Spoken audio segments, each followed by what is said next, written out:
Stephen A. Smith is not worthy of anybody's time when it comes to seriously considering the things he be talking about.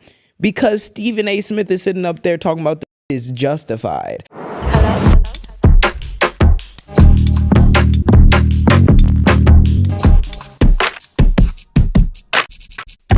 Yo, what's going on, everybody? Welcome back to episode 45 of The Jam. It's JJ, AB, Allen. Bro. And no Matt, unfortunately, this week.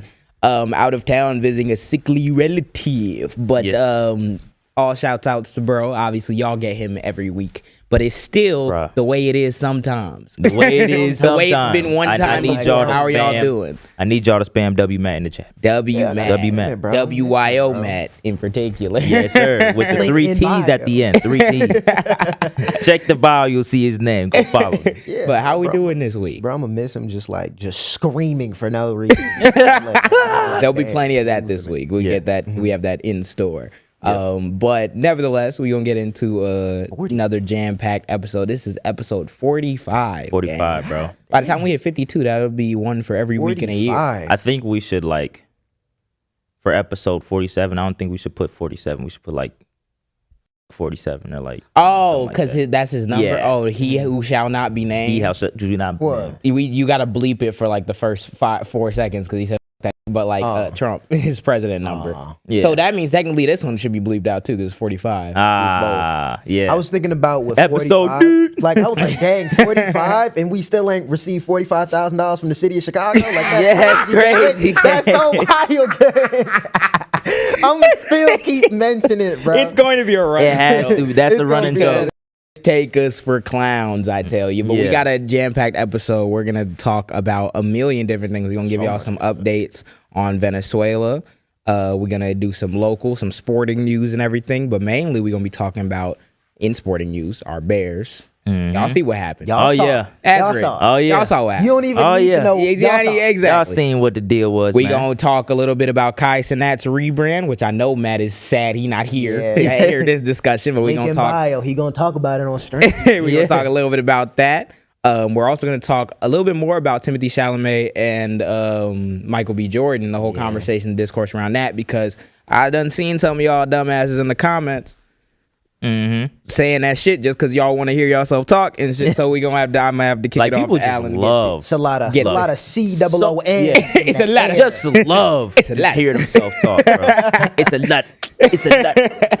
Album of the year contender should be. But then I'm gonna talk a little bit about Mamdani. We briefly mentioned him last week, but I went down a rabbit hole of explaining y'all, it's crazy that they just spent all these mills and now he mayor and doing cool stuff and everyone just supposed to move on. We're going to talk a little bit about all that, some of the weird billionaire people. And then we're going to finish up with the doom of the day, getting into ICE and Minneapolis, the nut stuff that's been happening the past few days. Nut response. After the murder of Renee Good.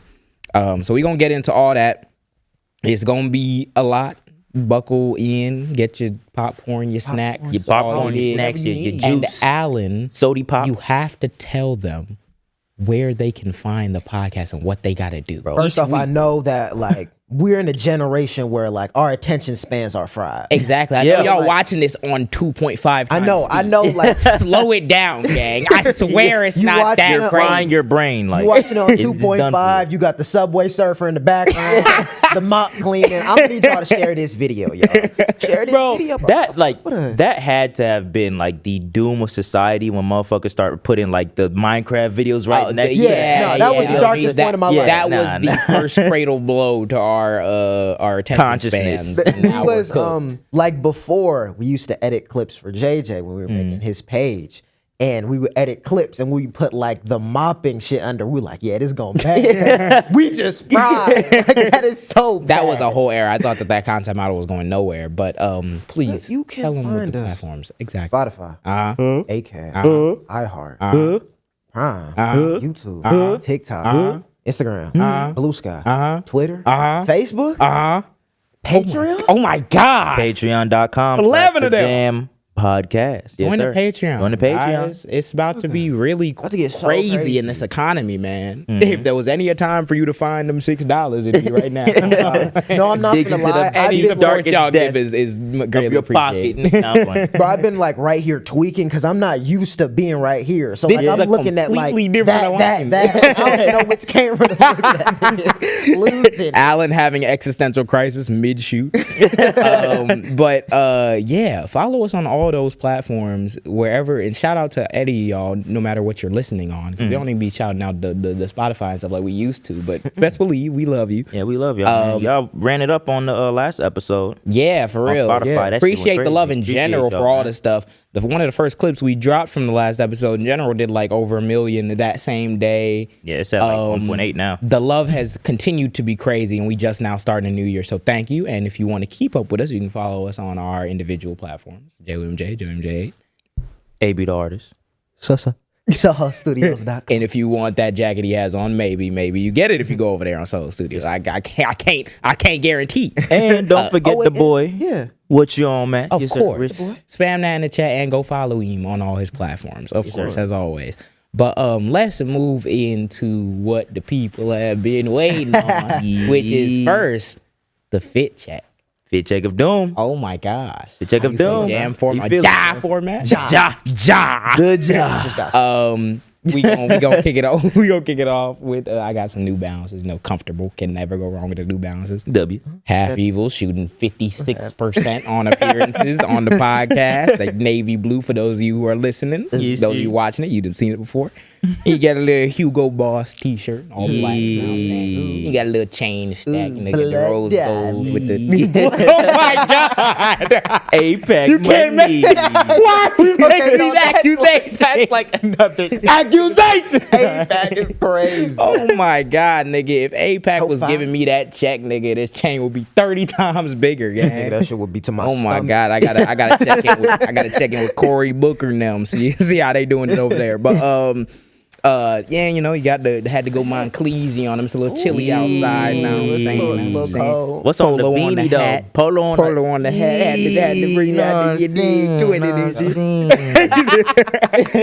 Don't worry, we'll get to Just wanna that. be in some Yeah, bang out. And, you know, we're a stack, of course, bang out. Cool. I fit. Yeah, W. something like I had to be comfortable today because I'm on no hours of sleep, guys.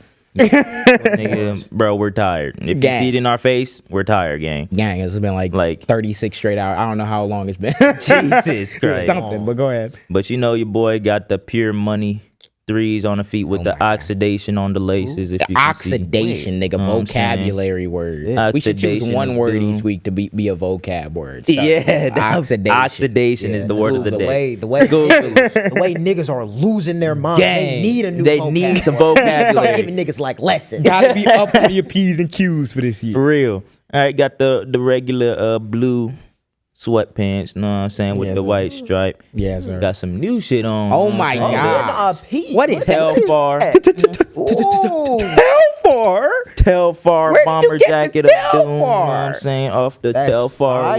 website. You know Oh what I'm I my- was peeping. I'm like, Oh, that's The the New pattern of York. it. The pattern of it is like a crumpled, like an Yeah. aged leather. Don't you like, know them dunks type. that I had? Yeah. Oh. Same material. Shit, that's Crumpled yo, leather. shout know out what I'm saying? Telfar for the shit they've been Shout out doing. with Telfar. Gang. bro. Oh, Yes, have they that been? too. Yes, I didn't know any of It's that. like so I think they either they dropped the Sudan collection. Yeah. Wow. They dropped the Sudan collection, and all like 100% of the proceeds are going to like grassroots organizations donated to Sudan and all that. Yeah, And they're Dang. independent. I think that's like the biggest thing. Not even trying to like sidetrack from this fit check. I think No, what's it's so fine. important with that is like Dang. that. Me and you had a conversation about like showing what's possible because I genuinely feel like in this society niggas are convinced that nothing can change. yeah, Yeah, exactly. Shit talk a like lot that, about that. especially like when you're independent and you have no one other money than like yours. Like the fact that you can still do that and stand like 10 toes down Gang. on it is crazy. There's no Gang. excuses. It It shows be what's like- Yeah. possible.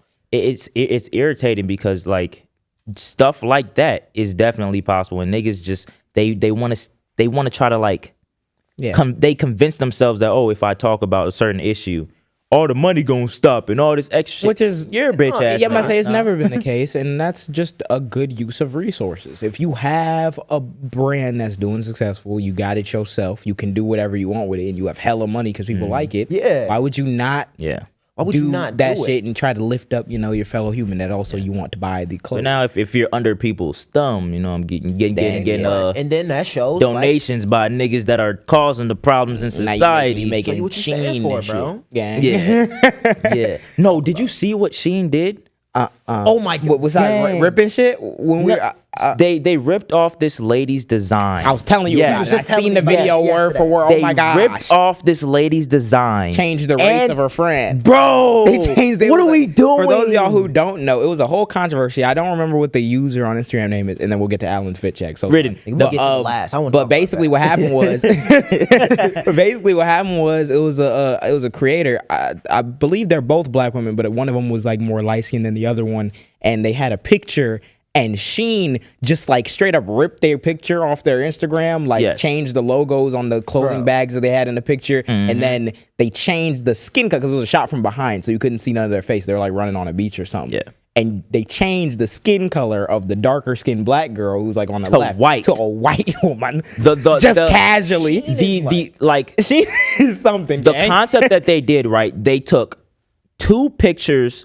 They took one picture. No, they didn't take the picture, but they took the picture off the internet. It was two white babies, or one Oh my white God, baby they've done it and again. one light skinned baby, and they were like kind of like fashioned up or whatever.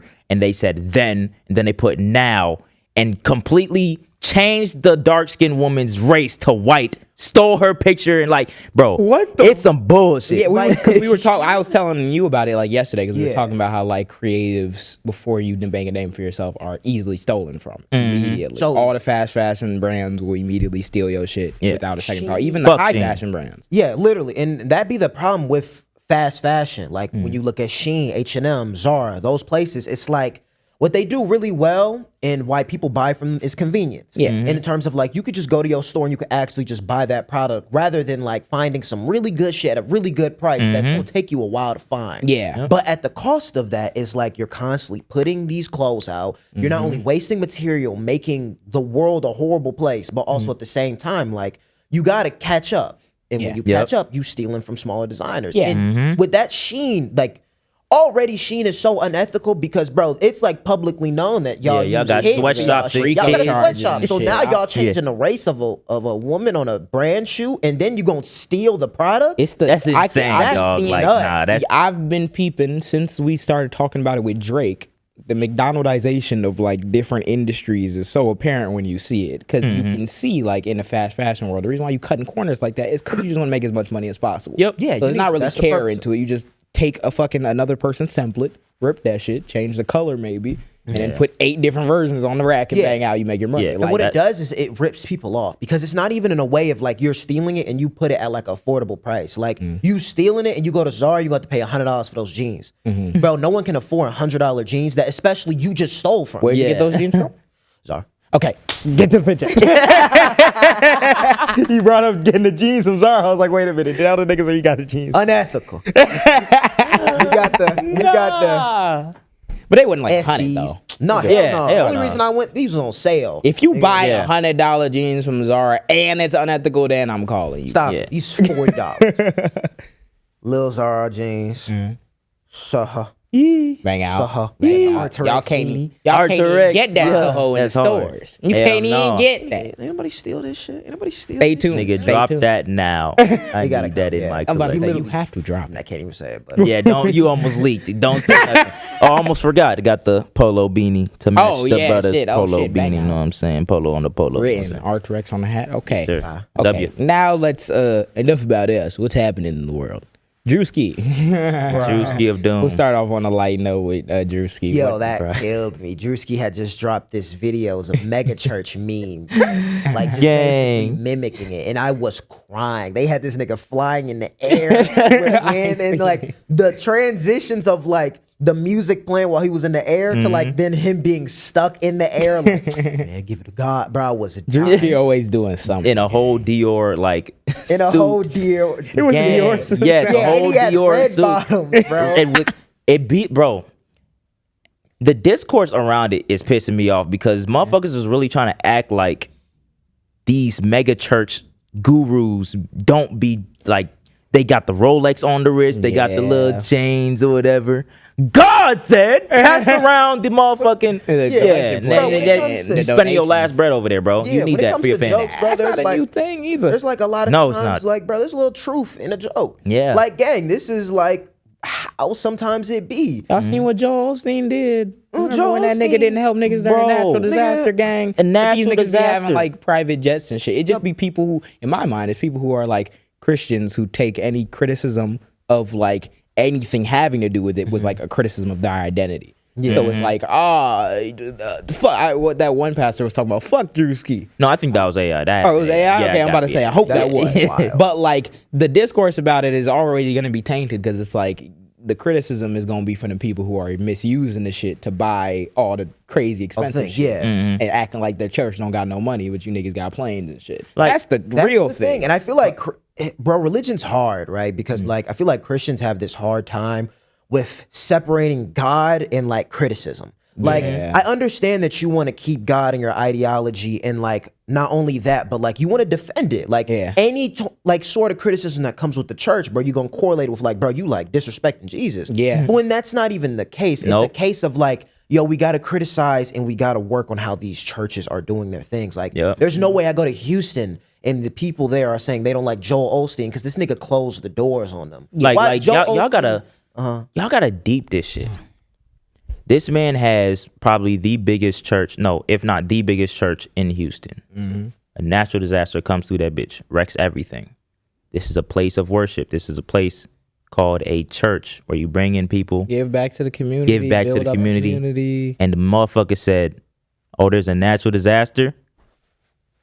You're not getting in, bro." And that shows like- that shows you what the priority thing is. Like, I Yeah. feel like religion's utility is that it can bring the community together and that it can like unite people around shared beliefs. Even if I'm not somebody Didn't who's he like religious, but allegedly, or it was either him or some other pastor, they had like allegedly money like stuffed in the wall and Yeah, shit. Joel Osteen, it was in the bathroom. They randomly found 200,000 in the pipes. Yeah, Fucking insane. Yeah, in the pipes, bro. I was like, That's where your what is tie's going. on? you got 200. That's where your tie's going, bro. I just saw this in the wall.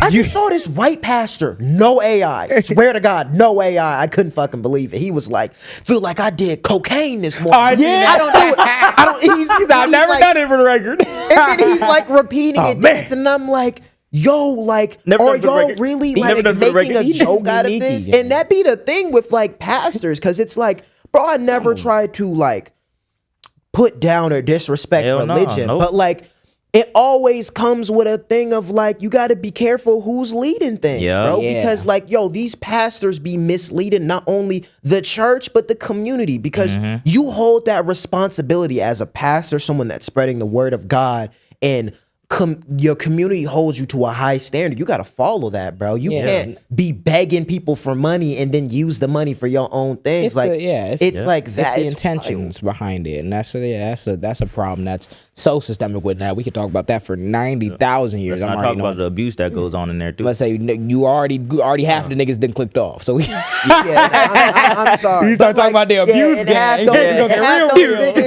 those niggas that would leave will watch that Erica Kirk fucking. Nah, they'll be back. Watch her press. Stop. Stop it. Fireworks come out of nowhere. But Then you start levitating and shit. Stop. something that we would not like to stop is the love and support that y'all be showing from Really? everybody, including celebrities. Gang. Hey, Yo. SZA gang. If you ever want to come on the Jaam podcast, you have a spot. G, I If done you listened ever to a want to lot sit of the in the blue murders. chair. This is brand new, by the way. If you ever want to sit in the blue chair. I'm about to say, if the us keen-eyed know. viewers notice the slight seating switch up, but like, I'm not gonna lie, you not getting the couch. I'll sit on the couch. We can all sit on the couch, gang, if you want to come through to the show. We can fuck around and sit on the floor. Please, we would love to have you. When I feel like this was like, out of all the things we've got, this was like crazy because I feel like we all found out at the same time Yes, about we telling did. each other. Legit. We did. I was literally. It was a matter of time because I be seeing SZA be really active on her timeline, especially be really active talking about like social issues, talking about like political stuff, whatever. So I'm like, at some point she gonna fuck with the jam. Maybe we'll shoot us a follow. We got the like of doom from SZA the other day, and we get likes from a lot of big ass accounts that are like verified. Every day I'm seeing it. I'm like, yo, what's going on? We was just in the Tremaine gang. Yeah. Tremaine Every. Oh, Denim Tears. Yeah, the creative director and founder of Denim Tears had liked our video. We talked And about him DM'd before us. on the podcast. Yeah. So that's crazy. We're always open to having wonderful conversations with the community. Thank y'all for the love and support. Shout out Crazy. SZA. The video went viral. It was like 1 million views. It's probably at like probably 1.7 now. Above that. Yeah. Way above that. Let me. And that was a video. Brief check. That was a video talking about Midterms. the midterms and everything, which 1.7. don't get it twisted. It's not the end all be all solution to everything because you best believe that there are a lot of actors in this time who are going to try to put up wet paper towel ass niggas to get a vote. And then they going to get voted in and perpetuate the same thing. Still don't matter because, you know, we have very limited options and we got to live Dumb through this niggas shit I somehow. saw saying your vote doesn't fucking matter. Yeah, I want you to say that when you're in a fucking cage. begging for food. I'm about to say it I think, all you have to do is tell those people or ask those people. So if our votes don't matter, why do they try so hard to let us? That's the vote? thing. I think the concept of having dog shit options both ways and your vote not mattering are two different things. Yeah. Like, it's true our options are dog shit 90% of the time both ways. That's a voice that you need, gang. That's a voice that you have, and that's a voice that they need because they will put out whatever lies into the atmosphere to make sure you vote for them. Which we'll talk a little bit about that as well. Speaking of niggas who you shouldn't be voting for, James Fishback in Florida. Nigga name is If you James live in Fishback. Florida and you're seriously considering voting for a nigga named Fishback, gang, I'm not clearing it. Yo, gang. I'm not even like, every time I hear like even politics about like Florida, like I just want to nuke it. Like I would take all the good citizens out and just nuke it. Whatever you think real. I'm about to say about Florida, You don't even know what he about to do. You don't even know, bro. so the don't even nigga know. wants to do a sins tax. So James Fishback is this is like I saw this story briefly and I'm like, we gotta talk about this because I don't even understand it. So there's a dude named James Fishback running for governor in Texas and he's proposing a 50% sin tax on OnlyFans income to pay for public education. To pay for public education? I didn't even know that part. Are you serious? Taxing, what the hold on. Florida gubernatorial candidate James Fishback says the state could use sin tax revenue to raise public school teacher wages and improve school lunches. Gang, half your political party don't even think that kids should have school lunches. Yo, half your political party be buying sex workers, gang. Like, The what other are we half talking about? buying They need a talking sin about? tax, nigga. Yes. The other They half- need to be stoned. I'm about That's to say, really what it is. I'm not gonna lie. A Republican in 2026 talking about the sins tax The is sin crazy. tax. It's Like, insane. there's I seen like it was a post about it on Instagram, and of course, you know, all the red pill and incel ass niggas talking about, yeah, I'm down for this. I'm down for this. You check each and every one of those profiles. Look at their following. Gang, it's a whole documentary of like OF models. OnlyFans model. Yeah. It's like, it's bro, so what the wild, like how we're like really criticizing this OnlyFans shit and how we're like really getting bad on it because like, bro, sex work has been a thing for like Since like the dawn of time. just like the gang. dawn of time, and it evolves through evolution. My and nigga. you notice how like these people will flip on their principles the moment they get to demonize something. So these are the same niggas who like, okay, we just got the other week a story about how the president witnessed somebody throwing a baby that was a product of a grape into Lake Michigan, gang. We have that nigga Matt Gaetz that was trying to make him attorney general, and which got the top general of the U.S. and this nigga was under investigation for like damn near trafficking a 17-year-old. Yeah. Like and doing sex favors. So like, y'all already have these accusations. Yeah. and these are the same niggas who are like Mamdani and shit can't do shit in New York because they gonna raise the tax too high and everyone's gonna move to Florida. And then this nigga just said we should up taxes on Florida for OnlyFans models in particular so we could fund our public education. We don't believe in because we've been doing everything to defund public education. Y'all that's the thing y'all defunded the Department of Education. They've disorganized the Department of Education. They've disbanded all that shit. These niggas don't care about that. Like, y'all don't got damn near concentration camps in y'all state. And then, like, it got leaked that, like, them motherfuckers was getting paid millions of dollars. And you over here talking about, like... I thought we didn't public like taxes, education. How about you don't put money in the concentration camps and put those sorts. You want to know what we should be doing? Is we should be funding sex education in all these schools so that these people can understand how to not be exploited if they do OnlyFans or if they know somebody who's going through that. Because it just so happens that y'all voter base, Republican voter base, heavy in that is the OFC. ones giving Sophie Rain all the bread, gang. Yep. Not only just that, men in general, point gang. of like, bro, with that, like, we could really be putting more funding and prioritizing sex education. Because as much as like we talk about criticizing OnlyFans, even though like men make up the market for it, I don't know why sex is still this taboo thing. Like, it's something that no one should learn. I do not understand. You want to know what's my take? It's just as taboo as cursing. You want to know what? You want to know what my take is? Sex is a taboo thing to Republicans because the least you know about sex, the more they can take advantage of you. Yep. Yeah. Real. You can't have regulation, or you can't I'm getting stories each week about one of you niggas being pedophiles at this point, gang. Yeah. It makes sense that you think that the public education realm is not the domain we should be teaching kids about sex ed because you want to handle it at home. So you can teach whatever warped ass, bastardized ass version of what you think to your kid at home and then have it never get checked. And oh, wait, most of the time when someone's a victim of sexual abuse, they know the person or it's a family member.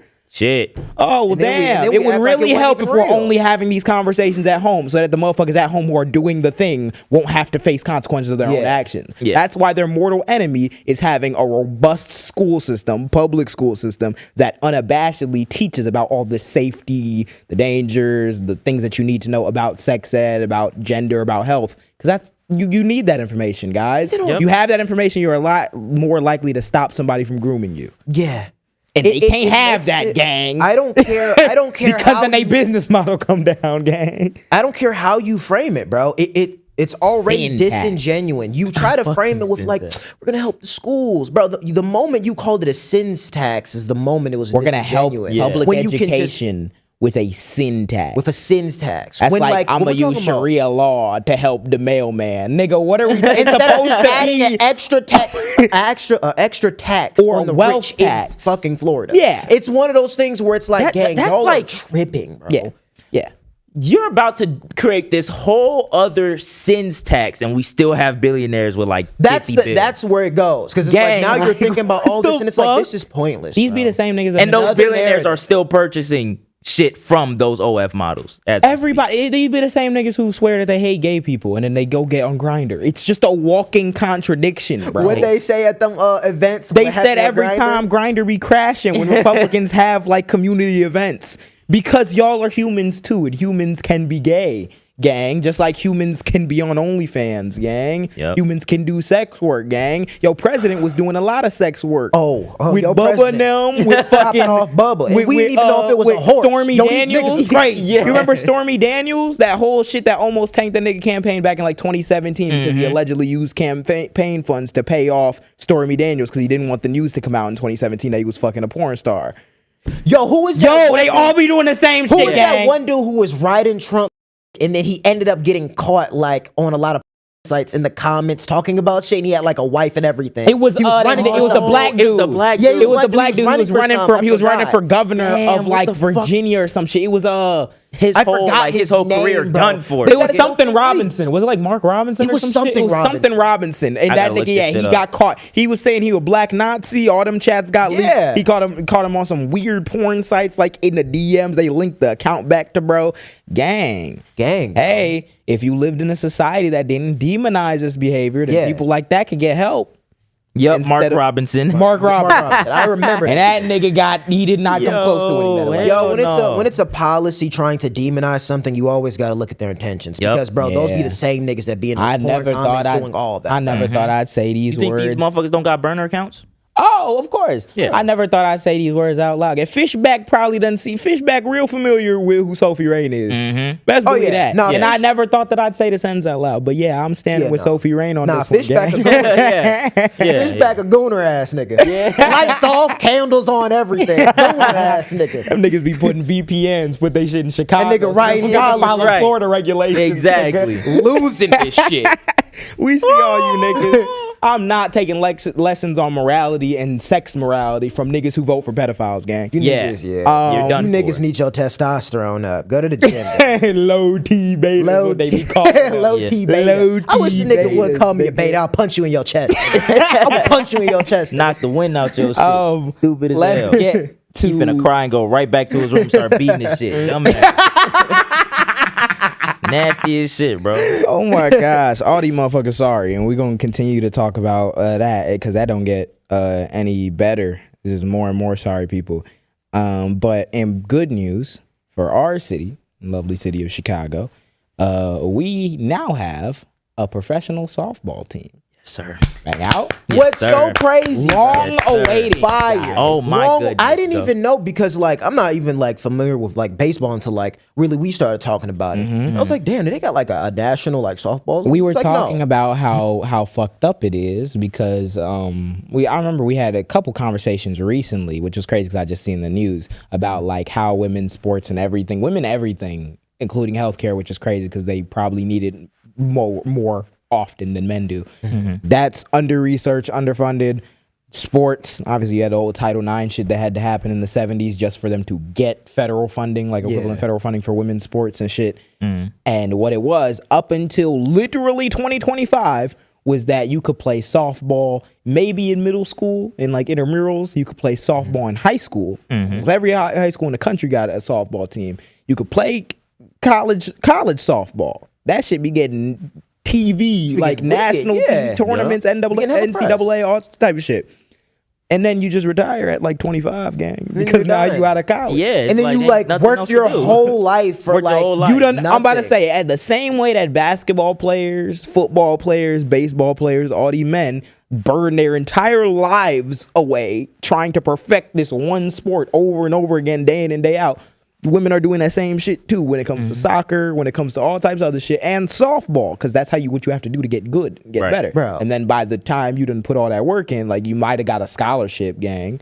But like that's how you now know- you got Now your nothing. talent is not Exactly. like done for. It's wasted. 'Cause there's no there's no other. and there's no excuse of it. Like you can't blame it and be like it'll be a viewership problem Nobody- when like y'all Gang. be paying niggas hundreds of $1 million for like 4 years, and I you can want put y'all that to- money in this and market it out. To the people that think that softball, major league softball game won't pull viewers, gang, you haven't watched a college softball game at all. You haven't. Like, Yo. I seen this one. I forgot her name, bro. But she had like it's like damn near every time she stepped up to the plate, she hit a home run. Yeah. It was. I think it was the last game of the season, and every at bat, I think she got walked like 4 or 5 times that game, and then the final time, I guess it was bases loaded. It was like, fuck it, we have to pitch to her, yeah. knock the shit out the park. I'm like, god damn, 'Cause they like be everybody's really going crazy, like they talented. They crazy, really- bro. Everybody who makes the same argument, they make the same argument with the WNBA as well. Is, oh, people won't watch it. Da da da. Like, do y'all? It's because what privilege does and what sexism does on a societal scale is it makes it so that the dominant gender or the dominant sex, in this case, I guess being men, always have some sort of valid rationale for why things are the way they are. As a dude, you see baseball, basketball, and all types of shit, and you be like, oh, of course they're getting paid this much money. You know how many millions of people watch basketball? Are you telling me that we're using all of our budgets efficiently in the NBA? Are you telling me everybody getting paid what they deserve? There's not a lick of waste that could go to These anything niggas else. be getting If you paid. niggas getting paid $40 million, they not putting up points, gang, or they get injured, gang. Anthony Davis is Yeah, Anthony Davis has to have like with a Green over Bay. 100 This million. nigga. almost got I had to calm down. I seen this nigga Anthony Davis with a Green Bay jersey on. Oh my He's God. from Chicago. Anthony Davis is from Yeah. Chicago. Anthony Davis is from Chicago? Fact check of doom. Is he from Chicago? And he wore a Green Bay jersey? Let me find out, bro. I'm not clear. Where's on that. Anthony Davis from?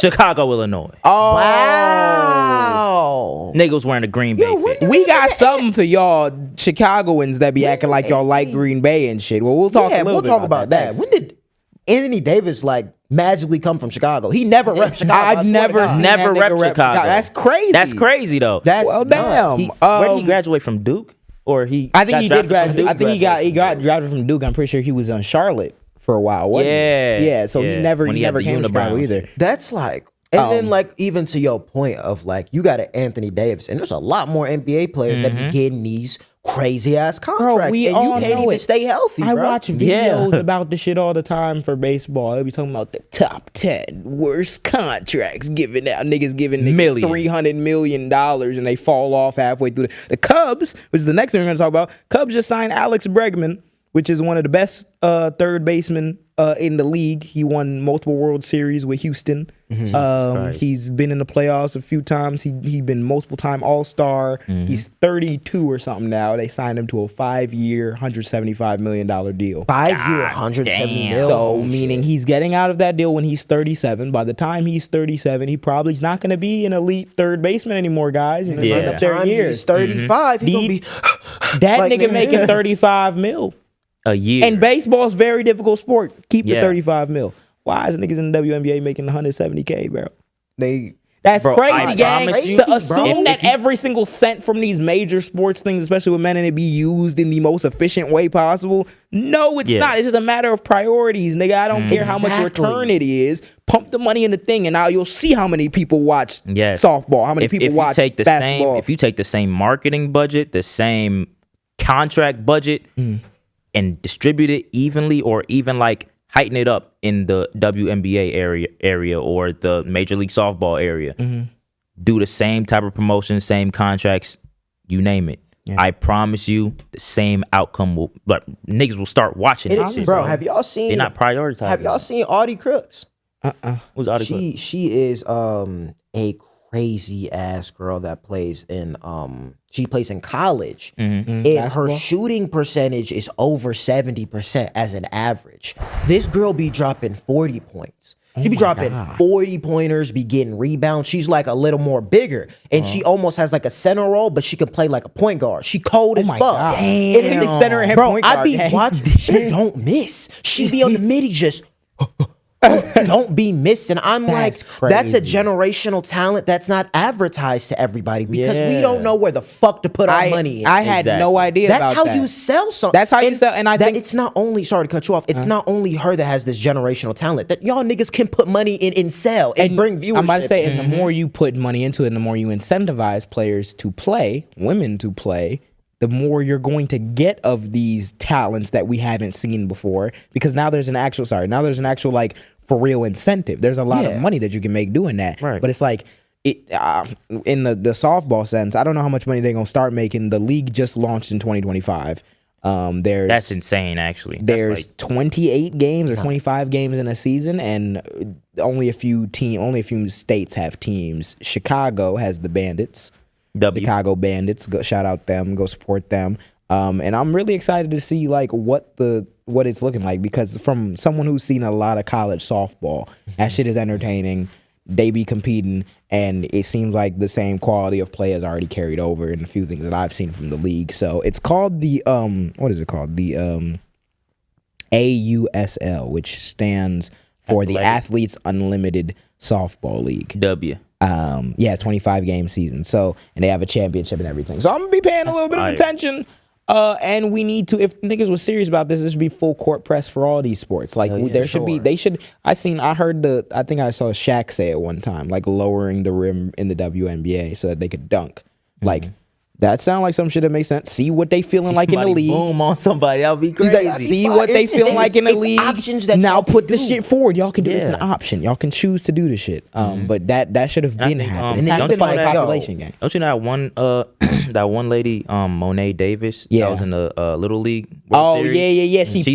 She's on one of the US AUSL teams. Yeah, she still play. Yeah. Monet Davis was, if I'm not mistaken, you can correct me in the comments if I'm wrong, but she played on Jackie Robinson like West, which was, I believe, a little league baseball team like in Chicago that was like really fucking good in 2014 or some shit and won the whole like tournament. Oh, she was like one of the only girls, like she was, I think the only girl like on the team, and she was pitching. And like Kaying these motherfuckers up, bro. like yeah, Like, and it's talent like that. because bro. when you're kids, especially like the gender shit, especially doesn't matter as much because you're not as defined in certain shit. So you could just have kids. I remember when I first started playing baseball, it was like a like play between like girls and guys or whatever, and it wouldn't, you don't really mind it. Obviously, you can sparse it out and separate it as motherfuckers get older and hit puberty, but it doesn't work if you're not properly investing in both. Yeah. exactly. So if you just gonna cut out half the population off the shit just cause, nigga, you ain't even see if the shit could work, well, now we're here where we're just getting around to it in 2025. I remember when you told me softball it didn't even have like a national league, and I'm just like, That's I think crazy. the That's one always thing been crazy to me since I was a fucked is kid. like, yo, you work your whole life in for what? Like, Yeah. you know, at the end of the day, like, I'm you not get really the gonna college see much from memories, this. you get the hopefully y'all win something, and then you just done. Pass And down now the that. equipment to your kids and shit. you 30, which is supposed to be your athletic prime, and you not playing nowhere. Like Nope. that's crazy. That's crazy, bro. That's crazy to me. So Hopefully they And expand that I'm shit. Hopefully they expecting, continue expanding, just like how like I be holding the standards with these WNBA or not the WNBA, the NBA niggas. Like, yo, in the MLB, you niggas, bro, Yeah. talk about it. Funnel some money Yeah. into Talk that about bitch, it. bro. Talk about it. Be like, Yeah. yo, this is important. We need to prioritize this. Talk Yeah. about it. For 'Cause what I've y'all seen niggas from be claiming y'all care. So Yeah. From what I've seen so far, it seems like the league is like is probably responsible. If I look up their funding, they're probably responsible for majority of the funding. But the MLB has been pushing it a little bit. Players, yeah, y'all got to come out, support them. Hell yeah, yeah. push this shit how That's y'all gonna be pushing FanDuel, nigga. Real. Real. Okay. Cool. That's all the good news. No, we can But let's there get ever into- good news on this fucking pod, bro? Let's get into Doom and Let's destruction, get into nigga. actually probably some of the best news that we Best got news on here. earth, gang. The Chicago Bears. Bears. When I tell you, bro, like Yo, it means something to me. Oh my it, god. like S tier It means Bears. the world to me. Bears need to like put a defibrillator underneath everybody's with just a fat ass bear logo on it with a little med pack. Just Bears med pack underneath Zapping everybody's niggas around the bro. stand. I know I was Heart attack Bears. I know I my was saying the shit I was God, saying bro. about the mega church and just overall religion. Yo, Caleb Williams is going to heaven. Like, he's the first nigga I know when he died, he going to heaven. He was Yeah, praying yeah. to Caleb Real. that night, gang. Gang. For those of y'all Gang. who missed it somehow, If you that was the most watched NFL game. it was the in, most like, streamed Wow. NFL. Yeah, it was the It most was? streamed Yeah, NFL in game in history. history, Yeah. yes. It was the Bears going to the Super Bowl, nigga. Yeah, they not missing out on Oh them my ratings. God. They not missing on them ratings, nigga. Yeah, cannot age poorly. Bears, please go to the Please. Super Bowl. Basically, the first round of the wild card playoffs happened in NFL. Against the Green Bay Bears Packers. versus Packers. The bitch-made round Pack- 1. Jesus Christ. The rivalry of doom. Did you see the press conference that they had beforehand?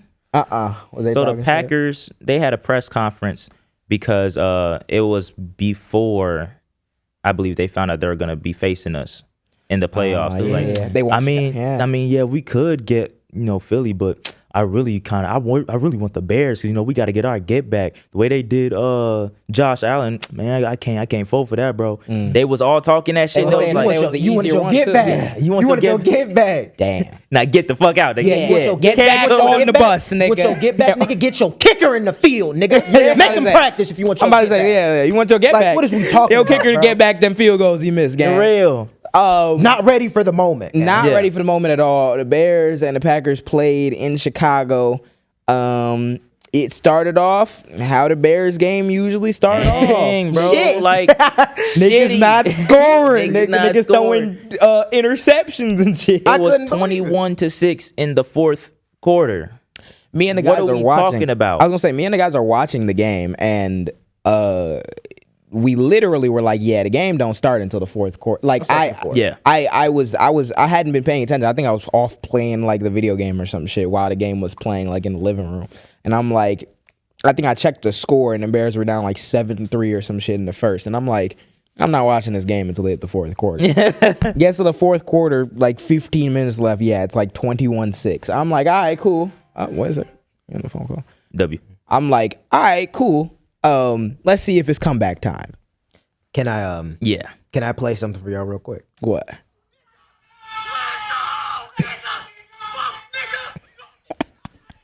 Yeah. That's the energy. That's the energy.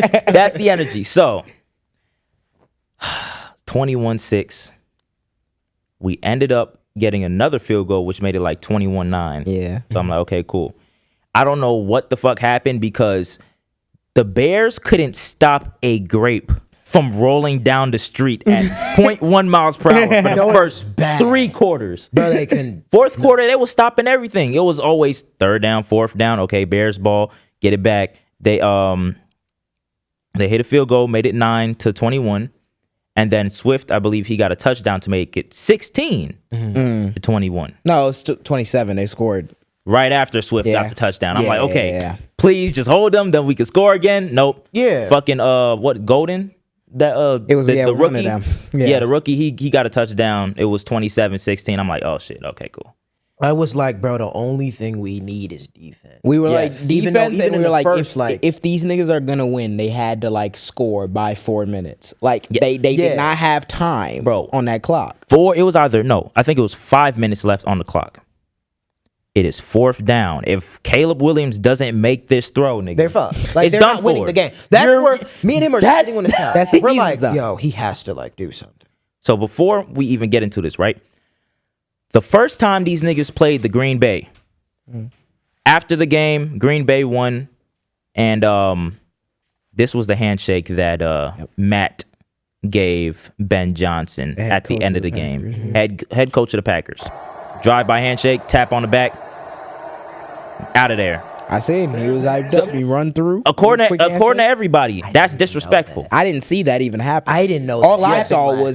saw was all the Packers fans after what happened to them. Yeah. I didn't realize that Matt Yeah. had did that before. That's the first game, right? So apparently that's disrespectful. You're supposed to dap it up with the coach, have a little conversation. conversation. Good Yeah, game, have good some game. class, gang. They could just tap on the back, ran off. yeah, cool. you know that we're done here. Yeah. Move on. Second game, we beat them. You know what Drop the I'm saying? niggas off. And then Ben Johnson, he kind of basically did the same thing, but held it a little longer to show respect. This playoff game, 4th and 8. 4th and 8.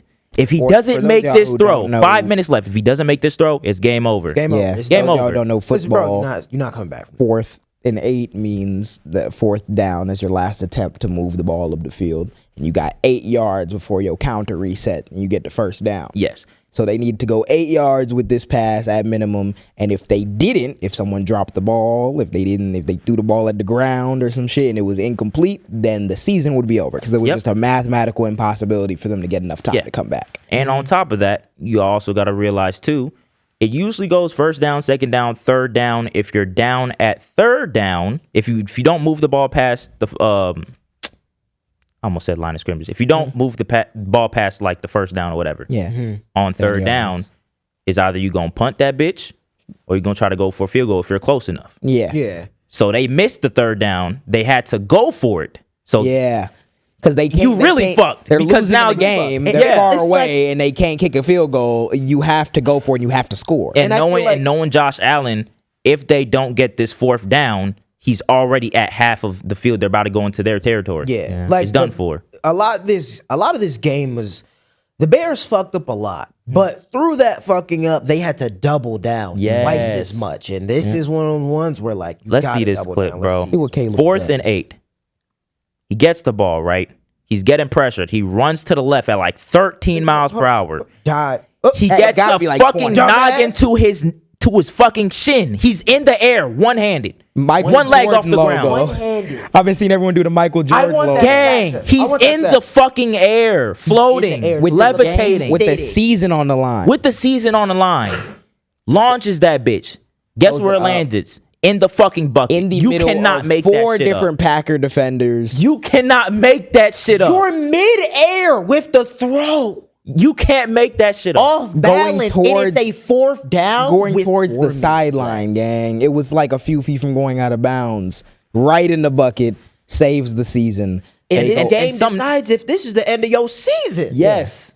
And that's where you double down. And niggas had the audacity. It was some people was talking about, well, I mean, it was just a chaotic throw. He just kind of threw it up. always is that. No, he didn't just throw chaotic it up. my ass. Well, He what been threw doing it- that since who college. threw it up was Love Ass after the end of the game. Yeah. And it didn't go. And even like, bro, even the shit Ben Johnson was doing, like, I didn't even, when y'all were telling me, like, when he did that timeout with the kick. Yup. I seen None. that. Yo, we're watching this game, and I'm like, because I'm like, all right, cool. The Bears have a potential to catch up and come back like they always do, but I'm like, surely we're not actually gonna see it. Their kicker, the Packers kicker, missed like four different field goal kicks during that, and one of the ones that he made, it was like maybe with 3 or 4 minutes or like 2 minutes or something left on the clock. This nigga kick a field goal. It's good. But as soon as that, like, it was right when he was finna kick it, but they didn't call it till after he kicked it. We saw it was good. They say timeout. Bears Ben Johnson, head coach, uses a timeout. We're like, oh, so then they got to re-kick. Wait, what? Did you not see it? I didn't see that. So he calls a timeout. And mind you, the game would have been, they lost like they lost maybe about like 10 plus or 12 plus points on just extra kicks that they fucking missed during the game. Yeah. But during that one, it was good. Ben Johnson calls a timeout. They're like, okay, yeah, it was late, so he got to re-kick. He re-kicks and misses the field goal on the second this kick. field goal it's so crucial. They would have lost in terms of like that was the one that like broke them like apart, and then he missed the second one. Yeah. So I'm like, oh, After y'all he not missed ready that to go. next y'all one, not. Y'all after he not. missed that Don't- last one, I don't think they made another extra point after That's that. not Yeah, that's so- not no chaotic, no luck. That's a nigga that's ready. Yeah. It was bare downtime. nigga. After that play, right, he gets the first down. They end up scoring, making it like 22-27. 20. No, It's they something went like that. 22-27. Then they got a 2-point conversion, 24-27. Yep. Then Caleb Williams does as he does, as you must, Iceman himself. Yep. Throws the ball again to DJ Moore, touchdown. Dagger. Bears ends up winning that game. Dagger of doom. 31-27. So then, Out of nowhere, mind you. This I is like a couldn't. comeback. This is like a comeback like the Falcons that year when they was in the Super Bowl. And then niggas choked. And it was like 20, it was like 21 or 27-3 or some shit, and these niggas lost. Yeah. That was like the same schedule of likelihood. But like you had 4 minutes left. Yeah. 4 minutes left. You scored 25 points in the fourth quarter. Scored 25 points in the fourth quarter to win. The nigga came through with the bet. drive-by handshake. The nigga came through and paid him back with it. Are we gonna watch Yup. it? Drive-by handshake of doom. Fuck you, nigga. Fuck Get out of nigga. here, bitch. Yep. And I seen Packers fans everywhere. Oh, have some class. Have some class. All right, gang. And what really made it official, Ben Johnson, he got in that locker room. Let's see that clip too.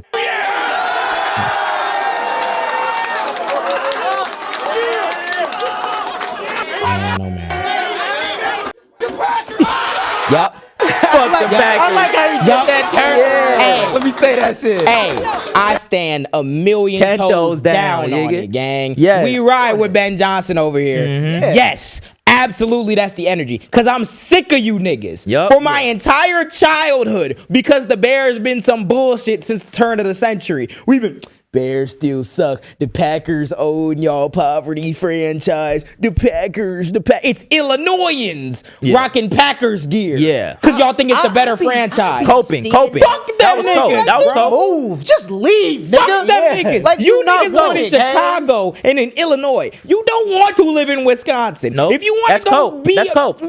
some cheesehead niggas, then go be with the cheesehead niggas. You know what it gang. is? Oh my Motherfuckers God. it's like when niggas.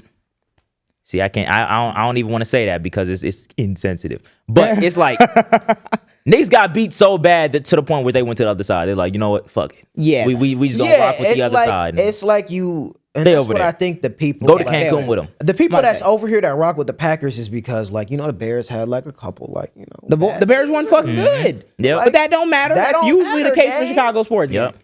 That's part Yep. of being the thing, is that like we are deserving of being good. Most of the time our team be some bullshit or our teams run like some bullshit, so we not good. But this year, oh yeah, we're good. And best Gang. believe if this is the only year we good for the next 50 years, I'm gonna talk my shit, nigga. Hell yeah. This is Fuck Caleb's the second Packers. season, right? Fuck the Absolutely, Packers. Yep. huh? Second season. First season was abysmal because like he didn't really had no Coaches, coaches, everybody. O-line. Is Brandon Johnson capable of giving the keys to the city? Oh yeah, to Caleb? Yeah. Probably. Yeah, probably. Yeah. I think y'all should look into that. Yeah, real. Yeah, I'm You not need the real. keys to the city. Because, like, Yes. that, like, I don't think people really get it. And that's where I'm like, yo, I'm not trying to hear you Packers fans. Because, like, I've never seen no shit like this in 4 minutes. Yeah. The potential Insane, of bro. Caleb Williams is off the charts. So the more and more he keeps developing, the more and more Ben Johnson keep coaching with him, they should be really good. I really, really, really want the Chicago Super Bowl this year. Mm-hmm. That would be insane. That'd be the first time Predictions since, like 85, on 86. predictions on This week, Bears versus Rams.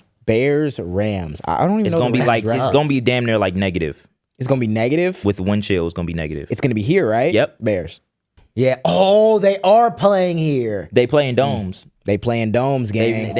ain't felt the They wind chill. used to before. the lake, Not, the bro. lakefront, bro. Let's see Hey, how it front is of when you doom. throwing that What is the next round motherfucker. after? This is the round before the Super Oh, Bowl, he got a right? fucked up finger too, right? Yeah. Oh, and this That bitter cold finna fuck your is finger this up. the last round before the Super Bowl? No, there's No, one no. more, This I'm pretty sure. after division round. Division round? This is division round, and then if Bears win, then it's this.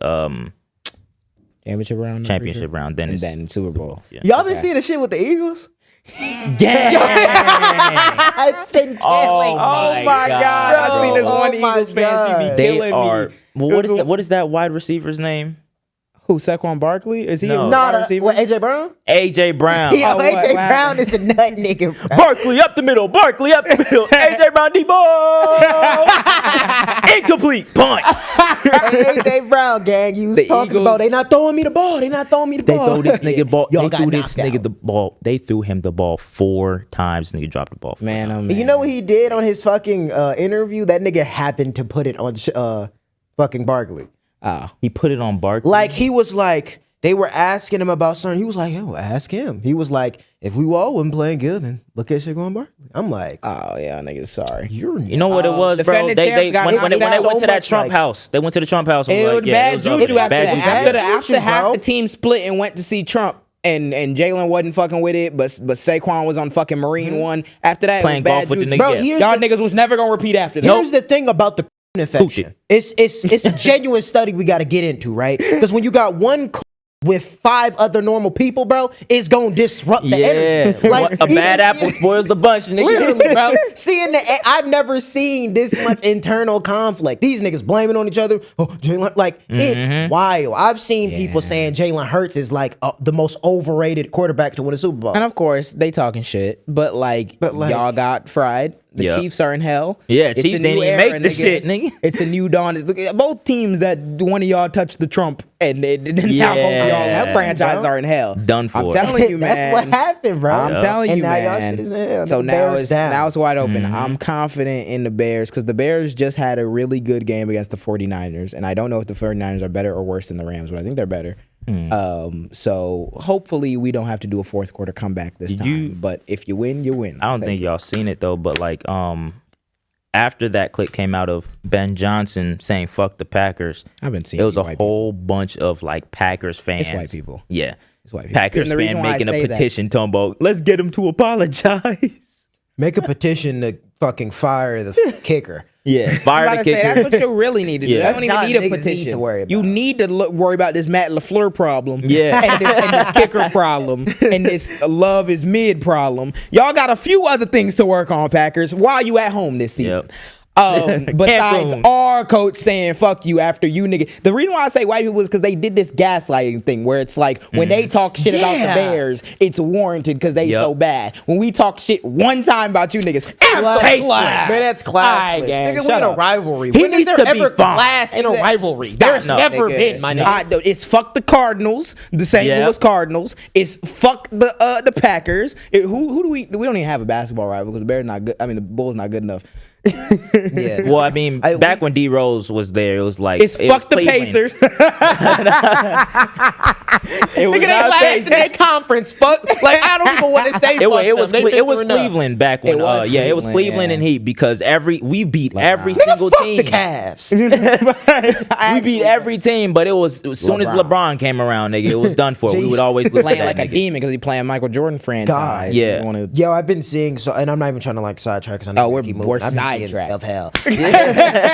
Bro, I've been seeing so much shit with the Bulls because you talked about the rivalry. I've been seeing this like unspoken rule that like if they're down so much and like the other team like scores at the end, they like start freaking out. And the Bulls have done that like multiple times. And like people have been criticizing. Like the Hornets had blew out the Bulls. And there's this unspoken rule. So if you're blowing out a team, you shouldn't keep trying. Oh, yeah, same. Yeah. So like they were still trying and playing, and a fight almost broke out with like Oh, LaMelo. that's what that Yeah. was. Like, Yeah, Vooch I or some did shit. see that. Yeah, I did That's see like in baseball if you up like 30 and you trying to bunt to get somebody Yeah, on. or It's It's like so swing stupid, and I say 3-0, that to hit a say home because run. it's a part of that gaslighting. Because if you're getting your ass whooped and you're like, please don't whoop my ass any harder, it's your fault for getting your ass. Yeah, that's my Right, thing. Like, yeah. stop That it, bro. that was a whole culture shift that happened in baseball because they was mad about those certain unwritten rules. I'm like, yo, you want me to handicap myself because you niggas are bullshit? Maybe the owners of the Bulls should put a fucking good team out there one time before I'm 50. but But moving on from these cheese ass niggas. yeah, Yeah, moving on from these cheeseball ass niggas, niggas. Shredded. them niggas Done need a for it. rebrand, just Yeah. like Kai Cenat did a rebrand. Fucking, your team is a G, gang. It's a G with a cheese, gang. Man. I'm gonna stop by. G cheese, nigga. Yo, I'm like surprised if death threats haven't come yet. Could be a nigga knocking on our door, huh? I can't go to Wisconsin. But yeah. So what's going on with Kai? I seen the Yeah, so Vet. it was earlier, I believe, yesterday. I was scrolling on the timeline, and then I seen little Kai Cenat logo pop up on the little story thing. So I clicked it, and he dropped a video called "I Quit." So I was like, let's see what this is about. Usually, when influencers say "I quit," they don't really mean they quit. So basically, he dropped I think it was like 30-minute video of him explaining like the whole mind state that he's in, and he's quitting. He's when he says he quits, he means he's quitting the procrastination of becoming what he really wants to be, which is a fashion designer. Okay. So he goes, he made a whole bunch of videos of him going to different like countries, whether if it's in Europe or whatever, Japan, like trying out different. He's basically like studying fashion, like the different cloths, the different like how to sew, I saw the reading. clips and shit. That's one thing that I really want to get into, right? So he ends up naming his brand The Vet, which means, let me get this right. It means, it's a Latin word meaning he, she, it lives or will live, often used to express long live or as long live the king or something like that. Oh So yeah, it's the same shit like Viva. It's the same. Viva la root. Luga. Yeah, for Spanish. Oh shit. Yeah, so he dropped that, right? But that was like probably like the I won't say bare minimum, but like the lesser thing that I worried about.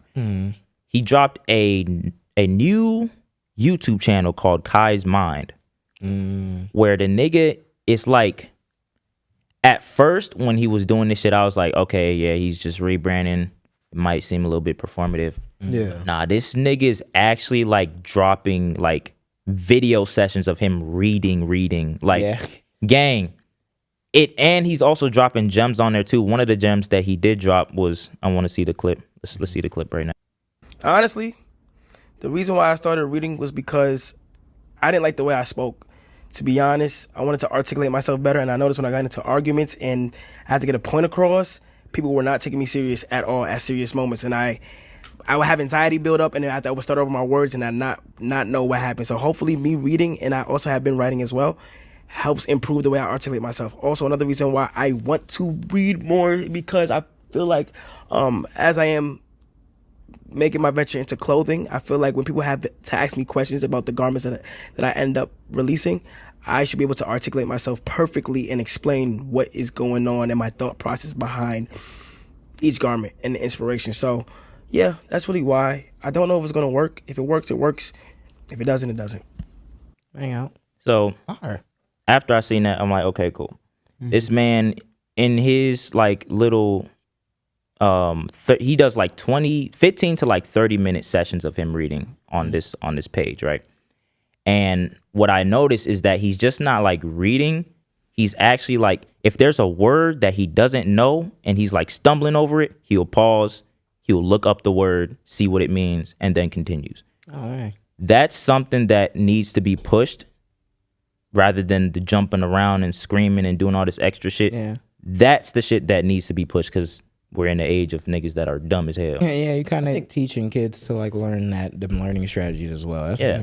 The thing about Kai, like, Kai was like, it was hard. So like when him going to the Streamer Awards and saying that announcement of like he's been going through things mentally and like overall he wants to start a clothing brand. It was two sides of it. It was one where it's like, damn, like not necessarily I really feel for the nigga, but like, I feel for the nigga and I feel bad. And then also it's like, it's just disingenuous because like we've seen how people have used mental illness to sell a product or like really that empathetic type of message to sell something. And like how we've seen Kai before, there has been a lot of things with Kai where like it just hasn't seemed like genuine, or it's been a lot of like things he was doing that was very disingenuous with his models of how he do content.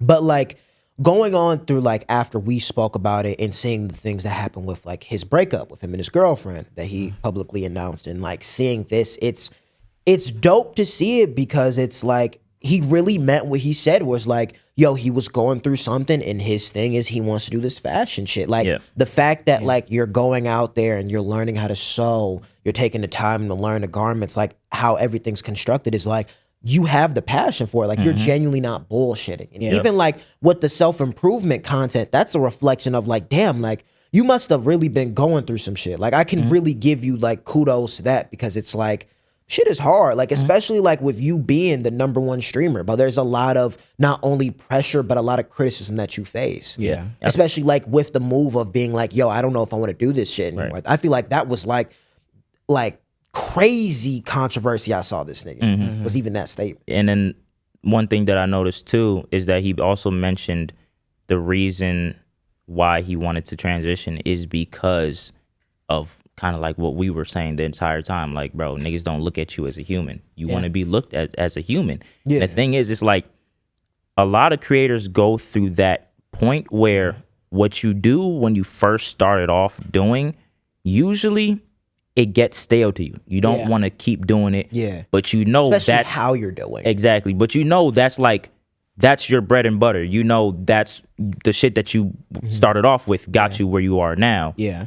But you want to do something else, but you think niggas not gonna fuck with it. Yeah. So Yeah. it's just kind of like forcing yourself to surpass those boundaries sometimes. I had that same thing when it came to like originally my content. And now it's like switching up, doing different shit that I do now. I still do like similar things, but it's much more like built out than what it used to be. Because it's like, at a certain point, that shit does get tiring. It gets like, a lot, really bro. tiring. So it's cool to see bro's journey. I hope he keeps at it. I hope he keeps learning and shit. Yeah. I was saying I've never been a nigga who's like, I'm not that much of a Twitch nigga. I'm also not a nigga who like is really interested in most people's like lives or stories. But like a nigga like Kai Cenat, like I feel like my one thing for him is just I just really want him to be as positive as an influence on like younger kids, especially in our generation, as he can be. I feel like beforehand, you know, the digital minstrelsy stuff where it's like, you know, the laugh and it has its place, but that becoming like your soul thing, I feel like it just breeds. It'll brain rot you, bro. It breeds that brain rot will. attitude, the ignorance and shit that already be who are a lot of these niggas who are usually immature or just idiotic, like in the comments or whatever. But any exposure that they can have to like somebody who's trying to be genuine in themselves is cool. Yeah. So hopefully that ends up shifting a lot of people in his audience as well. Yeah, and shifting just this overall culture of like stupid. You can't not only can you not be yourself for this content shit, but you need to follow this model to do and say the craziest thing. Yeah. Ruin your own mental health. And bro,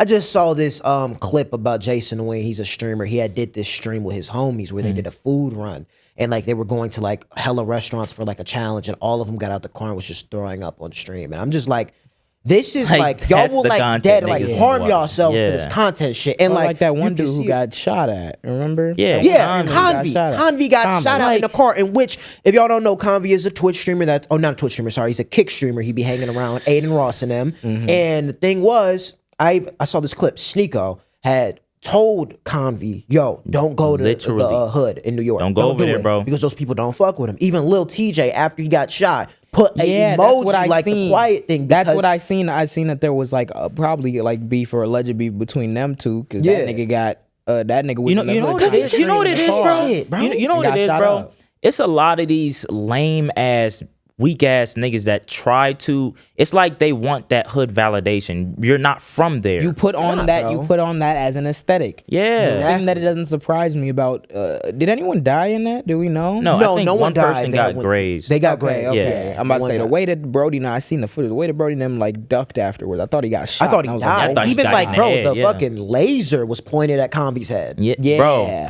They It's was like shit. Like why? because- Why and it- put yourself That's why in it those doesn't situations surprise for me. content? That's why it Yeah. doesn't surprise me that it was people who are associated with like Aiden Ross. That entire thing Yeah. that stemmed from. I've talked multiple times about how like Aiden Ross's manager or some shit called Kai Cenat the N-word, and they niggas just move along, and him doubling down on the shit with Dochi, like all the not besides the racism shit, all the fucked up shit that Aiden Ross and them have been doing, especially when it comes to culture and black culture and like the people they have around them.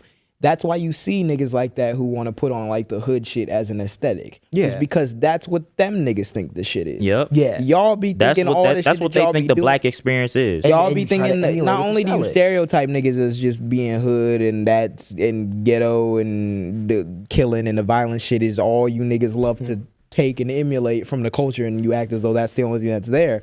But like on top of that, you get niggas who are not affiliated talking as though if they they're- are. Yeah. They are. And And then that- y'all niggas are streamers, gang. Yeah, I seen a video, right? Convi So went to private school. he went. Okay. Why this is we in the hood this trying nigga to make went to content, bro? private school. Didn't Matt say that nigga name is Steve? His name is somewhere. He went to it's Cranbrook. somewhere. That's a private I gotta school. look it up. Oh my His god. name is Steve and shit. I know something about you, nigga. Like, oh my god. So buddy, he was like, number one, you went to private school. Number two, I think he was in like K Flock. He's a drill rapper out in Nigga in name New is York. Steven Garcia. Steven Garcia. Garcia Jesus gang. fucking Christ. You should not be Man, he was in the area that K Flock grew up in. And then he had the audacity to go on different artists or whatever that had beef with K Flock, and he's over here singing the songs that are dissing them people and like doing all this extra wild ass goofy ass shit. You ended up in a place that you put yourself there purposely. You ended up in there, and then now your whole car gets shot up. Because For he'll try what? to do anything it's to because sell. that's He why said- that's why I'm happy that like at least Kai Cenat has reached a point where he's like, okay, I got to make a decision change and Yeah. do some other shit, because that's the shit that these niggas be doing. When you turn every goddamn thing into content, There's you turn everything there into is no content. reality. That's how you get Logan Paul having a severe lapse in his judgment, filming and a recording dead a dead body. body. Yeah. Convi literally Like- said before they went to the hood, he was like, bro, I'm trying to go viral.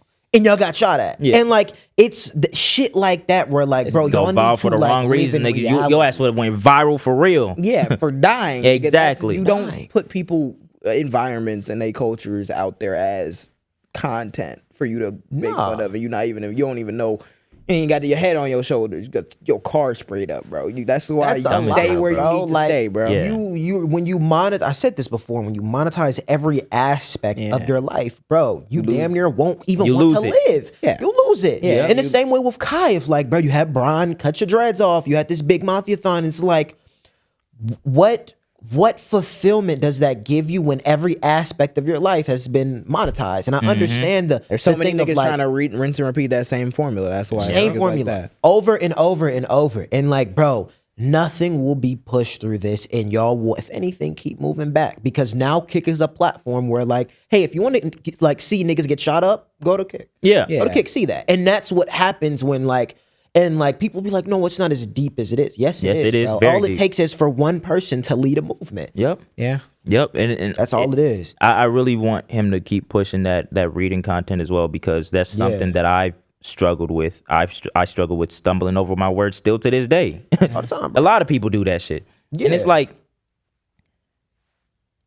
I want you to continue to push the reading content, as well as don't limit yourself to just self-help books. Yeah. Dive down into history, because you obviously talking about Yeah, I'm gonna fashion say stuff. Fashion. You gonna have to see it. You're gonna have to dive down into history, black history, Jamaican history, any type of history, That's it's my gonna thing. lead you So, back like, to I just wish knowledge. Like if I'm still like if I ran for president or if I do run for president, I'm gonna run on a campaign of like open the books, nigga. yeah. These niggas gotta have the argument about all the shit that's in the history books, but we know what's in there, and we should just be trying to get people as much knowledge as possible. 'Cause once you do that, you unlock so many other things. So hopefully through what he's doing, he gets politically educated or like all types of shit. If you really want to enhance your speaking capabilities, bro, history books. History, that's all it is. History. Regardless, though, we fuck with the self-improvement content. Yeah. I love that model because it just helps people. Yep. It's fine. Hopefully these little people that watch them can, take something from that and actually like stop being brain rotted. Yeah, for sure. For sure. Speaking of like helping, it's not self-help, but it's healthcare. Yeah. Something that they say wouldn't happen, but Yeah. So the next topic we're gonna move right into. Topic we're gonna move right into is this thing with Mamdani and the universal childcare stuff. Last week we had talked a little bit about Mamdani and him doing the universal childcare thing. Now I think I found all of this super interesting because like the whole campaign season happened. When we were covering it, we was talking about it, and it's like these niggas spent millions of dollars, tens of millions. They spent tens of millions of dollars, like making it sound like all the shit that bro wanted to do was some pie in the sky, impossible. Like this isn't it's New York. Irresponsible. You don't even got the experience to. And I'm like, so what ended up happening? So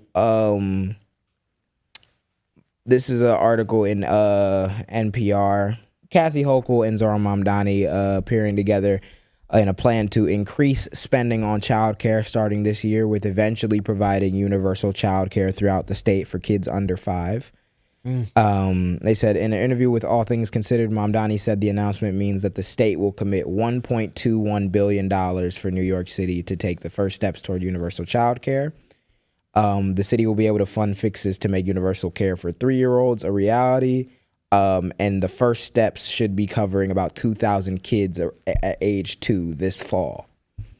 So basically what they announced, it took 8 days. So he became mayor within 8 days, because the whole thing was like, Albany, which is the capital of New York, like they're not going to work with Mamdani and all his ambitious stuff that he wants to do. Didn't the governor come out? Was like, Kathy I Hochul, swear I will not make. I will not. She's come out against like tax increase on the wealthy. She was saying like, because people were chanting tax the rich at her, Kathy Hochul, and she was like, well, I'm one of those people. The more you yell at me, the less I'm gonna listen. Folded like a lawn chair in 8 days because it just so happens that like people have been wanting this thing and y'all more than have the ability and the resources to do it. I remember even Eric Adams, he was like, just letting you know, Mamdani, like you can't change New York. Like it's not going for that 8 days. 8 days. Yeah. 8 days. And y'all be trying to put smear campaigns on this nigga. Like even when he was talking about his transition funds, like y'all wanted to act like he was just taking y'all money. Insane. But now, no, what's the campaign with this? First 8 days. That $4 million that they raised for that transition team is one of the reasons why this was able to get done so quickly, because they staffed up everybody that they needed to, all the people with the connections, with the organizing connections, the people who had done this shit for real, to when he got in office, it was just smooth sailing. They were able to do it. So that was one of his big like 4 campaign promises as well, universal child care thing. Yeah. And it struck me because I'm like, okay, nigga became mayor, did a basic healthcare thing, universal child care, is rolling it out. But like, there's such a difference between like how they covered it when he was running and like what actually happened. The idea that I'm going to be pointing to is that like the dissonance that you feel when you'll read a headline or read all the articles that have come out in the wake of a nigga like Mamdani trying to win, who's a socialist, and like what happened immediately after that, that dissonance is set up on purpose. And the reason why that dissonance is set up on purpose is because the way that corporate media outlets tend to cover things like this is a way that's skewed towards them and protecting themselves, protecting their own interests. It's not your perspective or the people's perspective that they're repeating to you 9 times out of 10. No. It's going to be there's some other financial thing under it, whether it's the people who control the network or all types of shit that makes it look like y'all are calling. I'm looking at this article. It's Fair by a person named Ari Paul. It says challenging media bias. Basically, they talk about, and this author has reviewed a bunch of the headlines that were on all these articles talking about Zohran Mamdani when he was originally running. The editorial board of the New York Times saying that he was running on an agenda that's uniquely unsuited to the city's challenges. They say he favors rent freezes that could restrict housing supplies and make it harder for New Yorkers. He wants the government to operate grocery stores as if customer service and retail sales were strengths of the public sector. He minimizes the importance of policing. All First types of off, shit, right? That customer Fear-mongering, service just is like fear-mongering. hilarious when like, yo, they have like self-shopping in all these stores now. You don't see nobody at the register now. Talking about the strength of New York. Y'all don't even want to put the workers there. Have you been to a Amazon grocery store, my nigga? And I promise you that if a city-run grocery store would have infinitely more like incentives to not automate everything and to actually hire people that work in that motherfucker, as opposed to your Target or Walmart or whatever that can just automate the system. Like when I tell you, like, I go to these different grocery stores, whether if it's Pete's, Costco, Jules Osco, the only workers that I see are either the niggas putting the shit on the shelf, chopping the meats, and probably like one cashier up at front. Everything else is just self-checkout. And then talking about the strafe. Like, y'all, even What are you talking about? Even, like, sidetracked. Like, even before, like, everything was automated, y'all still don't want to pay y'all workers. Like, but that's how don't want to pay nobody, bro. The Atlantic talking about the quality of magical realism. Saying the Atlantic published two anti-Mamdani articles with 2 of them warning that Mamdani's too inexperienced to earn the people's vote, and that he's his proposals are too ambitious and can't be achieved. Just hold on. Let's deep that right quick. Nigga said you got too much dreams, gang. Even this, right? Like, it's so funny when we use that ambition narrative because, like, have we not seen our president? There's a lot of fucking ambition. Nigga, we're in war with Venezuela. And with ourselves, too. Exactly. These niggas have shown for the last, like, year at minimum that obviously all this shit don't matter and they can just do whatever. No, he don't know what he's inexperienced. 8 days, though. That's why I'm saying, like, they're saying he's a leftist. This was from writer Michael Powell, I'm pretty sure, at New York Times. No, he was a former Times writer. And I believe this was in the article in The Atlantic. He says, he's a leftist in the Bernie Sanders mold with a raft of great sounding policies. Free buses, free childcare, cheap groceries, frozen rents. But a lot of these are impractical at best. Free buses would deprive MTA of needed revenue. Free childcare would require a mammoth tax hike that Albany would need to approve, which it's shown no interest in doing. 8 days. Albany said we're doing it. This is like... So why is it that these news publications that are supposed to be objective, like you back in the day when there was some sort of public broadcasting, which they just put an end to public broadcasting officially, but like back in the day, you'd probably be like, oh, there are candidates running for mayor of New York. This one says he wants to do this program. This one says he wants to use government funds to do this. And it'd be presented evenly. But now we have all these outlets that have all the reach. All these outlets are ones that we consider to be standard, reputable, The Atlantic, The Times, all type of shit. And you're talking about this is so impractical, taking the wind out of this nigga's sails, trying to get people not to vote for him. And they did it in 8 days? And that's the thing. That's what I was saying is like... How did you get away with printing that then? Americans should not feel bad for wanting more. Nope. Like, the fact that those smear campaigns are nothing but like American citizens words deserve on paper, less. gang. You shouldn't ask for that. You should ask for more because there's no way you're going to a hospital and maybe you do have insurance, but you still got a copay of $400. Yep. Like you should want more for yourself and your family. You should. And the way that they stop you from getting more and asking for more is they control the narratives that you absorb. I point to a big example of this when I say that the misdirection and the smears and shit are on purpose. Because CBS is an example. CBS is owned by Larry Ellison. Mm-hmm. CBS is one of the biggest like news publications just out. And Larry Ellison also owns Oracle, which is TikTok. Him and his family have now finally purchased TikTok. ByteDance and everything already agreed to transfer like I believe 80% of like the control of everything, including content moderation, which we'll talk about in a second, to Larry Ellison and them. Larry Ellison and them are also huge Trump supporters. They say, on a Forbes list, he's sandwiched between Elon Musk at number 1 and Mark Zuckerberg.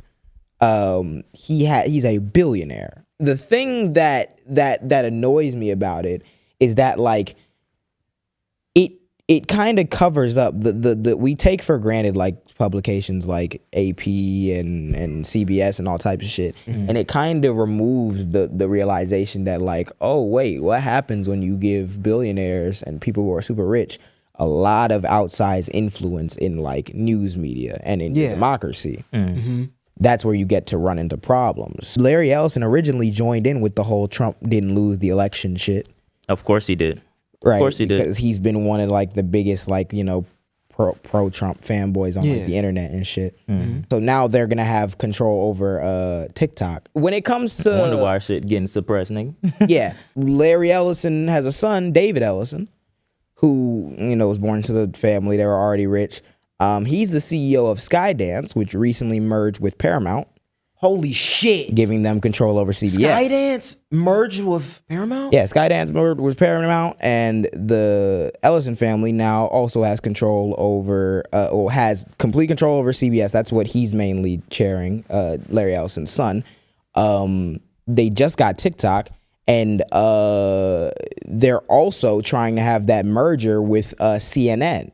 You know what blows me? These conservatives will sit here and be like, you need to watch the media you consume because it's all propaganda. It's not real. It's this, that. But then, like, look at the billionaires who are buying them these niggas companies. be citing Fox News all the time, which they got Rupert Murdoch and all that shit owning that. So you have to ask yourself, what perspective is being conveyed here? Yeah. Is it my perspective? Is it an honest analysis of what policies could be implemented? Murdoch's perspective, nigga. Or it's is the it Ellis perspective, nigga? Exactly.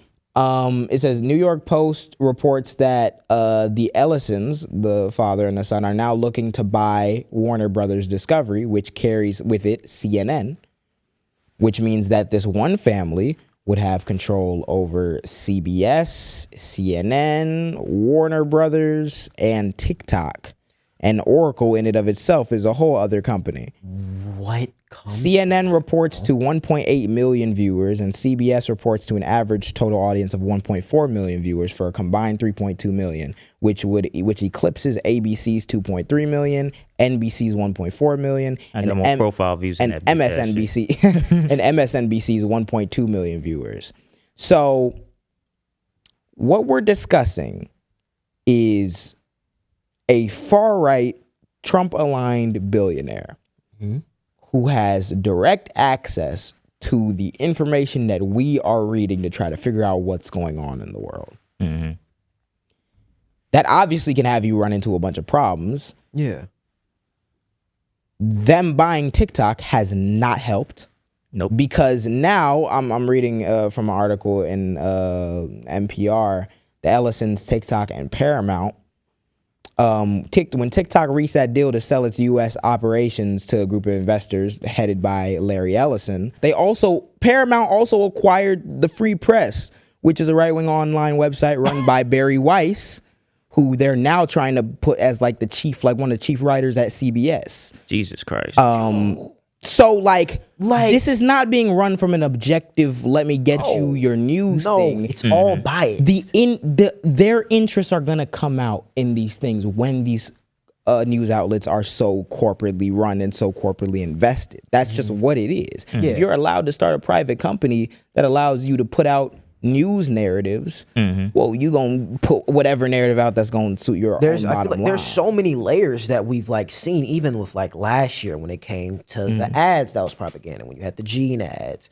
Yeah. Now when you have like buying out, not even influencers, but you got fucking Hillary Clinton going to press interviews talking about, you know what, like, don't believe what you see on TikTok or social media. Like that shit in Palestine wasn't even for real. Yeah. So now we have layers of spreading propaganda through media and now paying people to spread propaganda and now buying these companies. Now buying, So now it's murdering. like you have to go through all this to even get your real information. And now like you got like an older guy who don't be doing nothing and Who he isn't- sees a news article, it's That like, oh nigga my finna God, be that's suppressed wrong. by AI videos and fucking Ellison. Yeah, and you just take it as word as bond because like that's the thing you're gonna be seeing, especially if they do the CNN merger all type. We just gonna have one news, nigga, and it's just gonna be a bunch it's of just gonna corporate be right-wing sponsors media. and now you just read the news from there. This article interviews Bobby Allen with NPR. And she makes a really good, or they make a really good point at the end. They say, yeah, the big question here, the internal memo that I got about the deal, which is the TikTok deal with the Ellisons and shit, shows that the new Ellison-led entity means that Ellison and these other investors are going to control content moderation on TikTok. So what's allowed, what's not, what you and I can post. And free speech experts I talked to said that this is no small thing. I mean, I started covering TikTok like 6 years ago when the troubles began, and back then everyone was super worried about this notion that China could censor what's allowed on the app. Yeah. But now TikTok watchers are wondering if the Ellison's new content rules will make some other people feel like their voices are being censored. Our TikTok account was tracking with our Instagram account all the way up until maybe around 100,000 followers. 100,000 followers on Instagram, 100,000 followers on TikTok. That usually doesn't happen. It's really hard to like have scale at the same time. Yeah. In the time since our account, which I'm pretty sure the Jaam is about to hit 250K, thank you guys so much, on Appreciate y'all. Instagram. Yeah. The TikTok is like 119. It completely dropped off and stopped growing. I'm looking at the likes to view ratios. There's an account with 100,000 followers. There's videos, multiple videos with not even cracking 1,000 views, not cracking 10,000 views. I'm going on my account in my overtly political content, the same shit I've been talking about since like 2020. We'll get like 20,000 views, but almost like 10,000 likes. Yeah, and it never matches And it's on never Instagram. getting pushed. They talk about like engagement rates. Like your engagement rate should be anywhere from like 6 to 10% if you're doing really, really fucking good. We're having their videos getting 25%, 30% engagement rate, meaning people are watching it and 30% of them are liking it, which means it should get pushed out. Yeah. But it's not. But it's not. There's And I'm seeing Nick Fuentes everywhere. Why is could that you getting possibly suppressed? think that is? Yeah. A few years ago, Nick Fuentes barely could have a fucking social media account because he would just say anything off the top of his mind if it was racist, if it was XYZ. Now, content like that, content on TikTok has always had more of a right-wing bias because that rage farm content, you know, it's easier to say 10 dumb things. But when you add in the additional suppression aspect, now you're telling me a Trump ally is buying the fucking thing and niggas who are left-wing, multiple people have been reporting they're like, oh yeah, TikTok's fried. The money's in hell, the views that people are getting on their like left-wing more political content is getting suppressed and all type of shit. And why wouldn't they, gang? don't really the see same it. way they told you Albany would never give you fucking childcare. Yeah. That's their perspective. They spent the last, 3-4 years saying ByteDance is gonna sell y'all data. They gonna take all your content and ship it somewhere else. They gonna steal all this, steal all that, but y'all doing the same shit. So right now. Exactly. So what Literally I pretty much titled this section was like I said they lied about Mamdani, which they did, of course, because they didn't want the nigga to win. Since he started. But what we're in now is we're in a modern Gilded Age. The Gilded Age in America was pretty much in like I think the 1890s, where like some of the companies that were like the railroad companies, the massive ass corporations at the time had so much entrenched power within the politics. Like these companies were fucking too big to fail, were crashing the economy, niggas was losing their jobs and all type of shit. And after that, you had Theodore Roosevelt Theodore Roosevelt come through with like all the antitrust shit, breaking up the monopolies, like regulating these companies because of how much damage they had done. Yeah. And during that period of time in the 1890s, it was the same shit we have now, where they're politicians taking bread from them. That means that they're influencing what decisions are getting made, and no one's sticking up for people anymore. It's just purely from the fucking robber barons, the big ass CEOs and the wealthy at the time. Well, we fucking took our eye off the ball after the New Deal era, and now we're right back here where we again, started. where Because- these group of billionaires who got direct ties with the whole political apparatus, with the president, be dick sucking these niggas, is buying up different media outlets, having people report to you that the things that you about to vote for are unattainable, could never happen, there's no point in even trying, and then they get done in 8 days. And then that's why, bro, like, that's why you got the niggas who be like, voting doesn't matter. Because when that's you the monopolize that's the everything intent. and you convince a nigga you can't have more, I why would they want to be more? the intent I need is, people to like, when shit like this happens, you can't just be like, oh, okay, that's cool, and then walk past it. No, you have to walk it back. Understand Wait a minute. why These they niggas did just this. told me this shit was unattainable. It cannot happen. And it happened in 8 days. Why the fuck are they telling me that? Ask yourself that question. Without raising any additional taxes. Kathy Hochul and them say, yeah, we got the funding for it already. Without it. Because So- it's a matter Where the of- money gonna come from? Because it's a matter of political will and choices. The reason why Yeah. niggas don't feel like they votes matter is because we've had 70, 80 years of this fucking system where we've decided that companies are the best answer for literally everything, and to the point where they now can have an influence in our politics. Something else I wrote down was the increase in power for the wealthy directly impacts the health of democracy and of your country.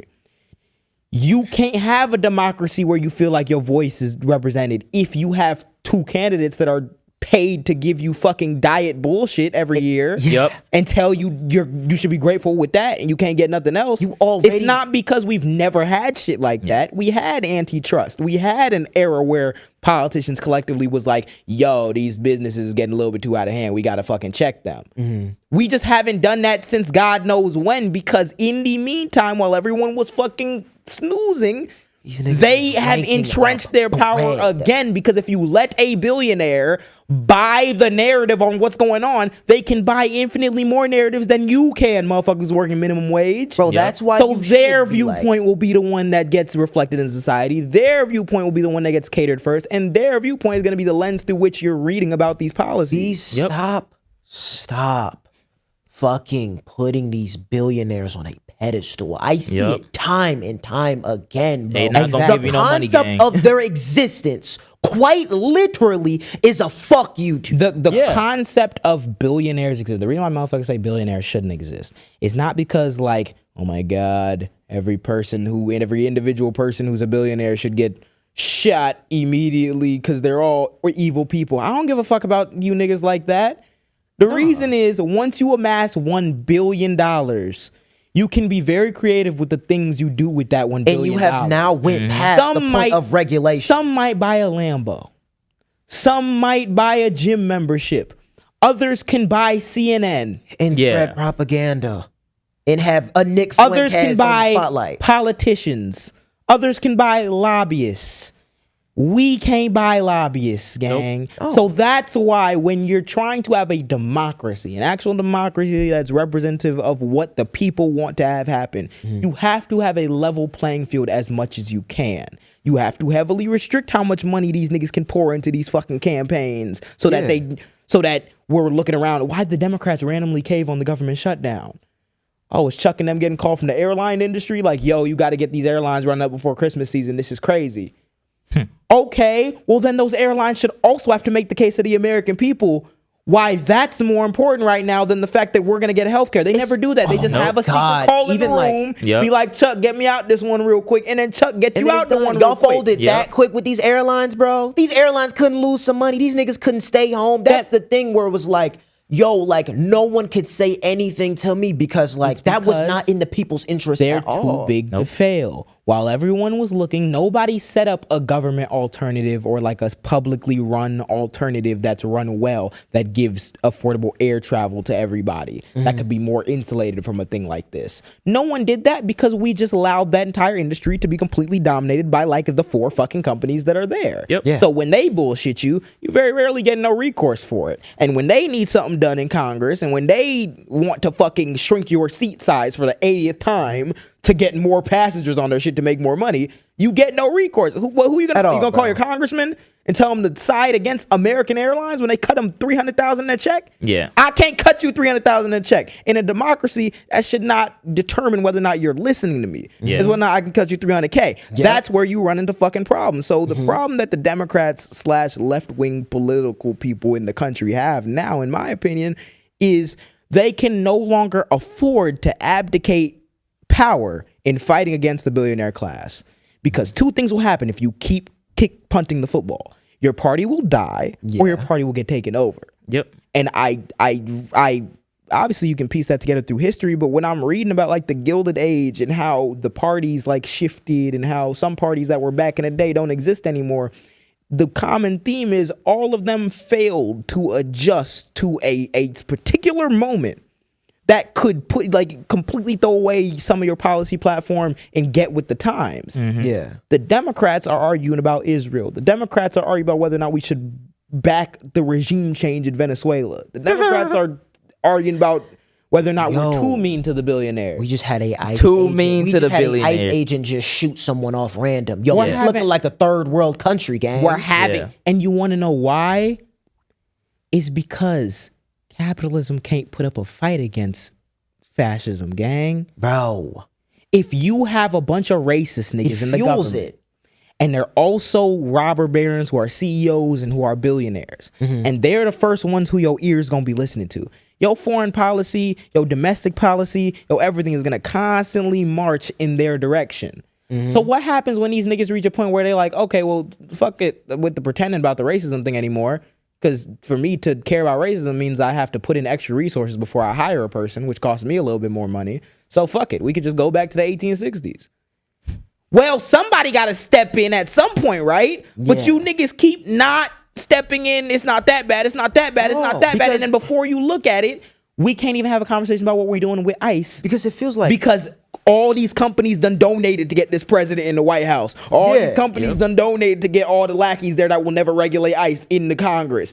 And now we're just sitting here living with it. fascism is born when you run a country like a business. Yep. My nigga, like, Because what it is it's literally that same. What they say is it's the literal big word, I guess, definition for fascism I've heard is palingenic ultra-nationalism, which is pretty much the concept that like you have this intense focus on this national identity, this make America great again. You want the country to be reborn and everything. yeah. But the interests that have you bombing niggas, rounding up niggas, and disrespecting their human rights abroad in different countries come back here.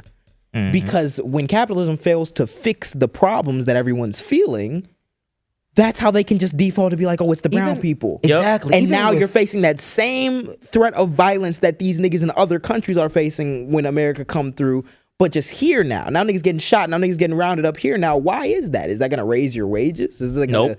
No, No. it's not. It's just trying to provide a surface level fix for people to this anxiety that they're having that's only being created because guess what? Who's starting a new business? Who's starting a new bank? Same bank's been around for 200 years.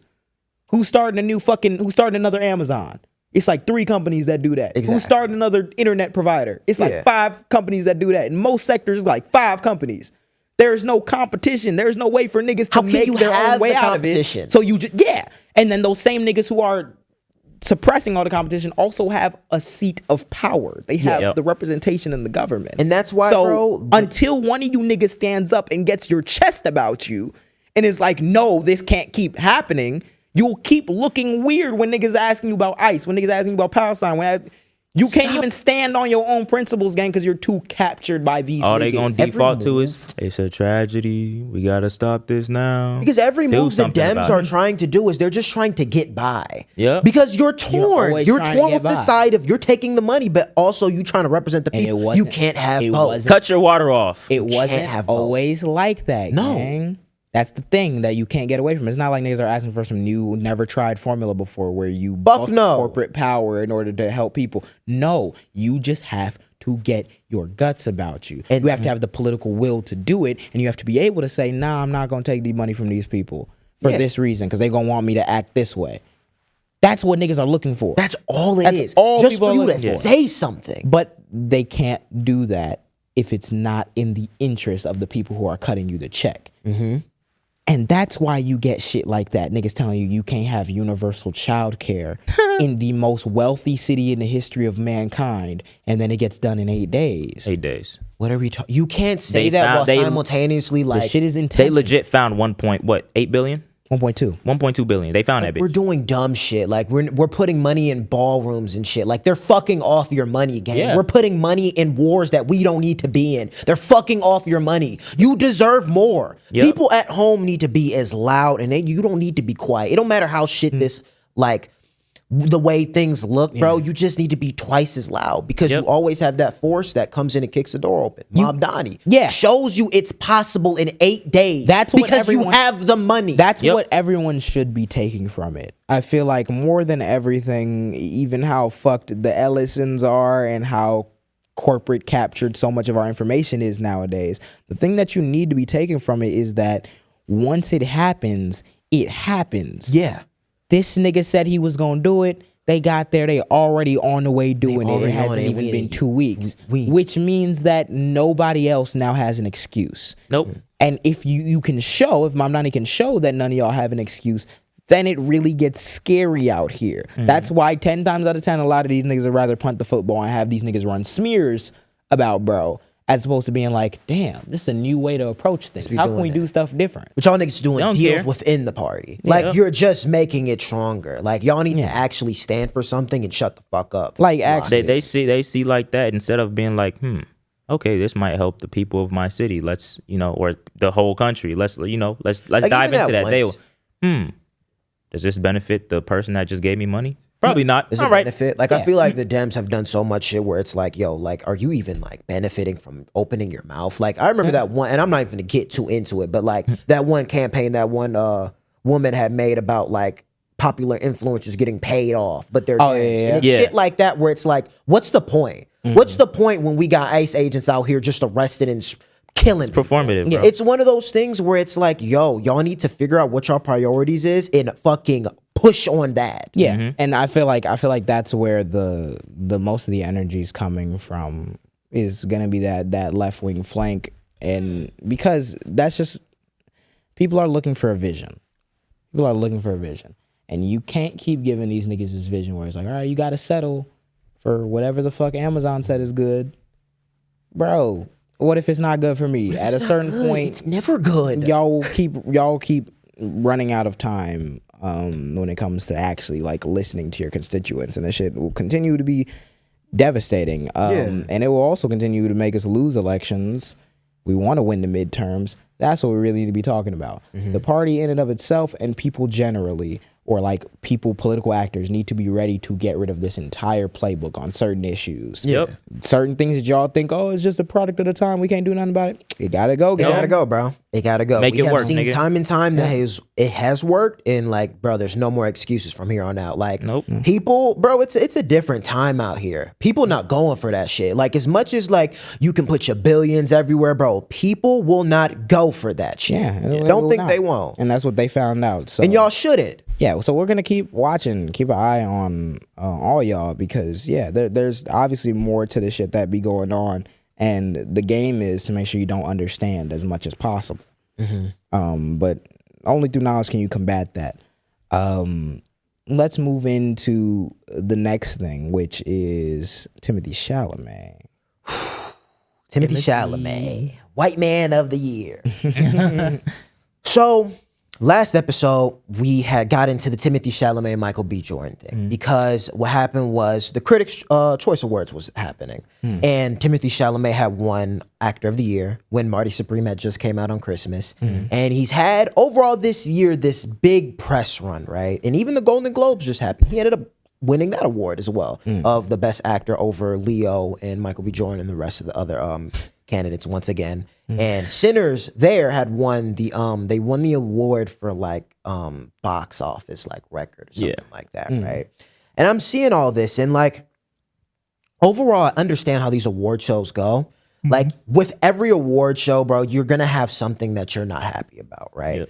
And I don't want to focus too much on that because I feel like it's almost like a cycle of like talking of like y'all shouldn't go to these awards, X, Y, and Z. I think this, and this was like it was like last week. The problem I have and the outrage I have is the response from us, right? Like society's response has been like blowing me with this Timothée Chalamet shit. Like when it came to the comparison of Timothée Chalamet and Michael B. Jordan, it was almost like people were discrediting Michael B. Jordan's like acting ability in terms of like Timothée Chalamet did such a good performance to the point where Michael B. Jordan barely like compared when like we saw his performance. I see niggas said Sinners. Michael B. Jordan was second tier like actor, and I'm like, And that's what I want to get into. What right? movies Because are you watching?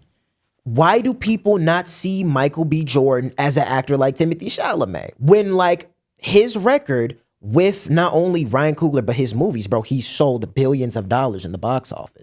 We had the Black Panther series, we have the Creed series, we have Sinners, Fruitvale, which when Fruitvale, he was just getting new into it and he did an amazing job. All these other movies where he does an amazing job and the only thing we can take from it is he's just a fine nigga.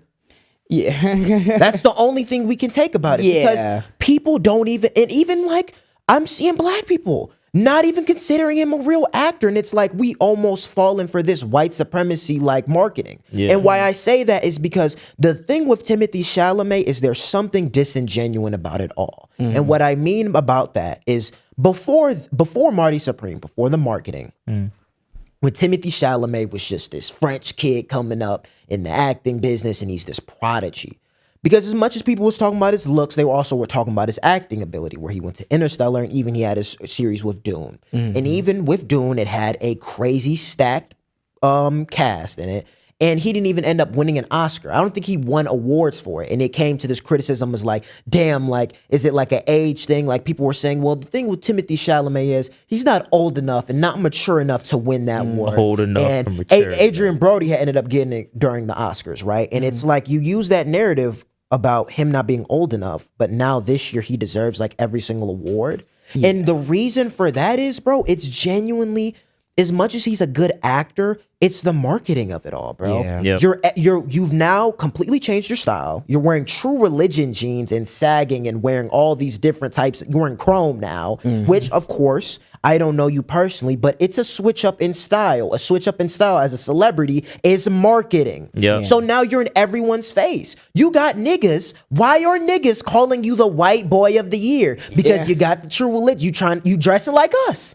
But why are we falling for the white supremacy? Why are we giving this white man of the year when they don't give a fuck about you? And yet through that, we will dilute the ability of a black man's acting. That's what I be saying where people be talking about the cookout stuff. Like not trying to Cookout's been canceled for ages, bro. To the cookout. It's because like, all right, you have to think about there are things that happen that are outside of your control as a black person. One of those things that are outside of your control is that, especially in this country, it's just a thing that white people are going to get looked at more for, whether it's jobs, whether it's famous roles, celebrity stuff or whatever, all that shit. It's the majority of the country as well. So there's already going to be that bias. But then on top of that, you know, our country's history of racism and shit. Even when it comes to Hollywood, it ain't have black people on the screen fully at one point. It was just white people in blackface. That's where we fucking started with this shit. So it's like, now we've kind of got to this point where like, the only way to cook out shit in the white man of the year shit makes sense to me is if we actually got to that point where it's like we could love and celebrate each other's cultures fully and respectfully. Yeah, but when is that ever That's the case? never been the case. And every single time you see a white dude do it, where they switch up the aesthetic and they start dressing black, like Timothée Chalamet didn't talk black. Nope. That's like that's the new and improved version.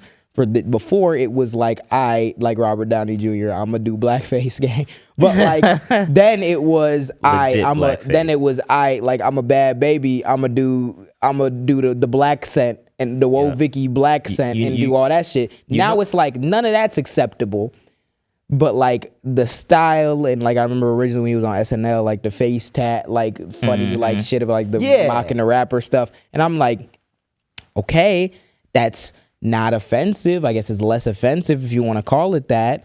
But the offense is not the problem. The thing is that like we are usually the butt of the joke. Yeah. We are usually the thing that people get to tap into to like try to look cool, more fashionable, and to more market trendy. themselves out. And when you've been in a movie that probably resonates with a lot of black people, considering you were like playing like the person who's the revolutionary, who's basically fighting with slaves in a slave rebellion pretty much, like that's gonna resonate with niggas. That in and of itself was already cool.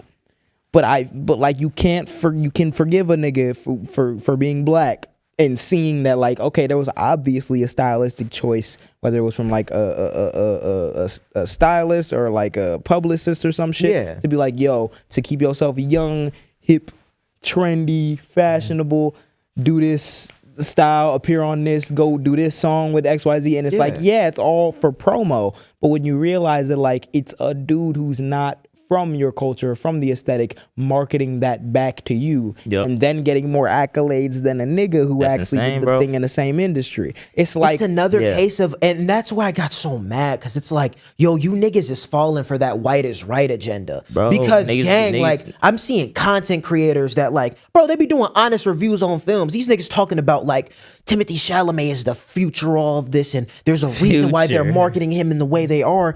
Gang, why are we putting down Michael B. Jordan like he really isn't that? I'm so tired of like, when it comes to black actors, bro, there's always more than just acting ability. You see it with Michael B. Jordan. Michael B. Jordan had his moment, and he's still having his moment. But what was his moment? His moment was he was a fine nigga.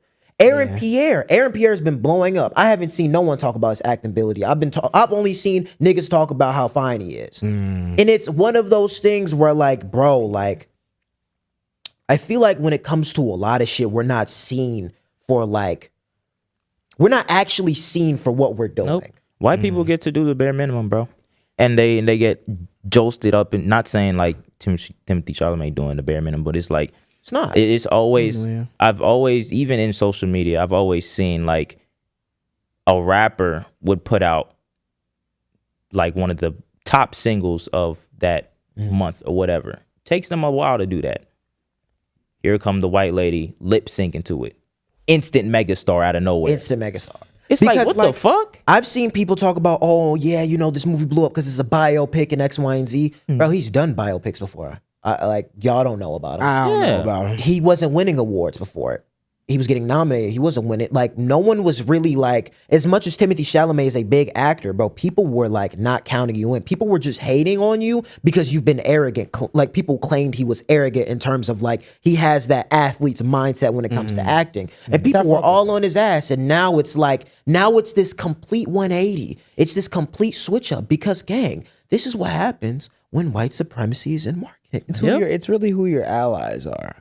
That's the thing, is that motherfuckers might think it's so like malicious when you say like white supremacy, but the white supremacy in it is like, you see what the headlines are. Yep.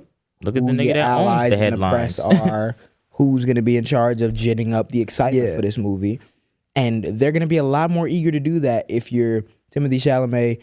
Could very well be a nice, safe face of everything, as opposed to Michael B. Jordan and, oh my gosh, what's the director's name? Ryan Coogler, who wants to negotiate for like ownership with their shit. Right. Who wants to go and do like all types of different means or whatever. That might rub a couple people the wrong way. And it's not that they have a genuine reason to. It's not like the quality of the film is bad. But it's something about the politics of it all that just makes you That it- rub the A wrong way. black man it's owns his frustrating. shit, And and I don't get to own my shit. And that's and the I'm white. irony of But they it. never say that part. That's Exactly. The thing. They don't. That's They how you gaslight that's you. how Yup. you dodge culpability for all this shit. It's not just like, the norm, man. It's And not, then be a all slave, that- man. no, and it's then all you don't that- include black people in the norm. That's why Exactly. you keep doing shit that's ignorant. Yup. Exactly. And that's the thing is like we're still in this point where black people aren't the norm. And I bring up that Didn't they say the attractiveness. global the what's it called, the Golden Globes or whatever the fuck they call it, still haven't had like a black director win or some shit? Like, yo, what are we doing? What are we doing? Why The is it concept like of as the much movie as been like, out for like 20 years, gang. we see these black we see Like black crazy. people hitting these achievements and it's like holy shit, this is fire. But like, yo, why is this new? We're in 2026. 2026, gang. we talking about first, And we're still, talking y'all about acting that. Like racism not a thing. First. And like I like 2026 oh my first. god, bro. What is that? I'm trying to see that word. Like I feel like genuinely when we be up on the big screen, like motherfuckers be seeing us as like exotic in terms of like the shit we Yeah. do, bro. Even like with That's why dancing whenever- interest, like he was on Snow, bro. I swear to God, no one was calling him no fine nigga when he was on Snowfall. He got on F1 and it became like Yeah. a broader thing in the world. Saw him. The amount of people that were saying that he was a fine nigga and this and that. And my overall problem with that is like, yo, we're not talking about his acting ability at all because Yeah. like y'all see us as like this thing or This- like a poster boy. I see almost. You know what only it, you know what it people is, even with anime, or not even in anime, but like animated films, when it comes to like people with black voices, they're always pictured as either an animal or like monster like creature type. Yeah. It'd be little shit like that where it's like the depiction matters a lot, and it matters even a lot to like the children who will be like seeing it in the audience. And I even seen like Snowfall. The people who usually adopted Snowfall was like red pill niggas at first, who's like they take the character of Franklin Saint as like the, you know, the solo macho nigga, and they misinterpret the entire fucking themes that you're supposed to be getting from the show. Yeah. And like Yeah. not destroying your life. But like they take it, oh, the nigga's cool. The only other thing I did see was like, yeah, the nigga fine. But it's like Niggas acting his ass off. the in that. critically, There's like bro, when so you much critically more to critically it. thinking about like their acting ability, it's like, yeah, black people generally could get way more credit than they do, way more recognition than they do. And it's not because like we should just start giving out prizes to black people. It's that you guys strategically made it so that like you're not considering a lot of black people for like different shit. You see And it, that's bro. the reason the talk is going to keep happening. The reason why can't Timothée Chalamet just win this and you guys just let it be? It's because, gang, I'm seeing how like Timothée Chalamet is the very fucking safe choice right now. Very. Yeah. That's it. Why He's is the very that? safe Safe choice choice. to market. That's why you choose him. Because I see with every era of acting, you got your standalones. You had your Leos. You I had ain't your seen X, a Y, nigga and Z. that I ain't seen Nah. a nigga that was in the movies. I ain't seen no was nigga that's very representing the safe. era.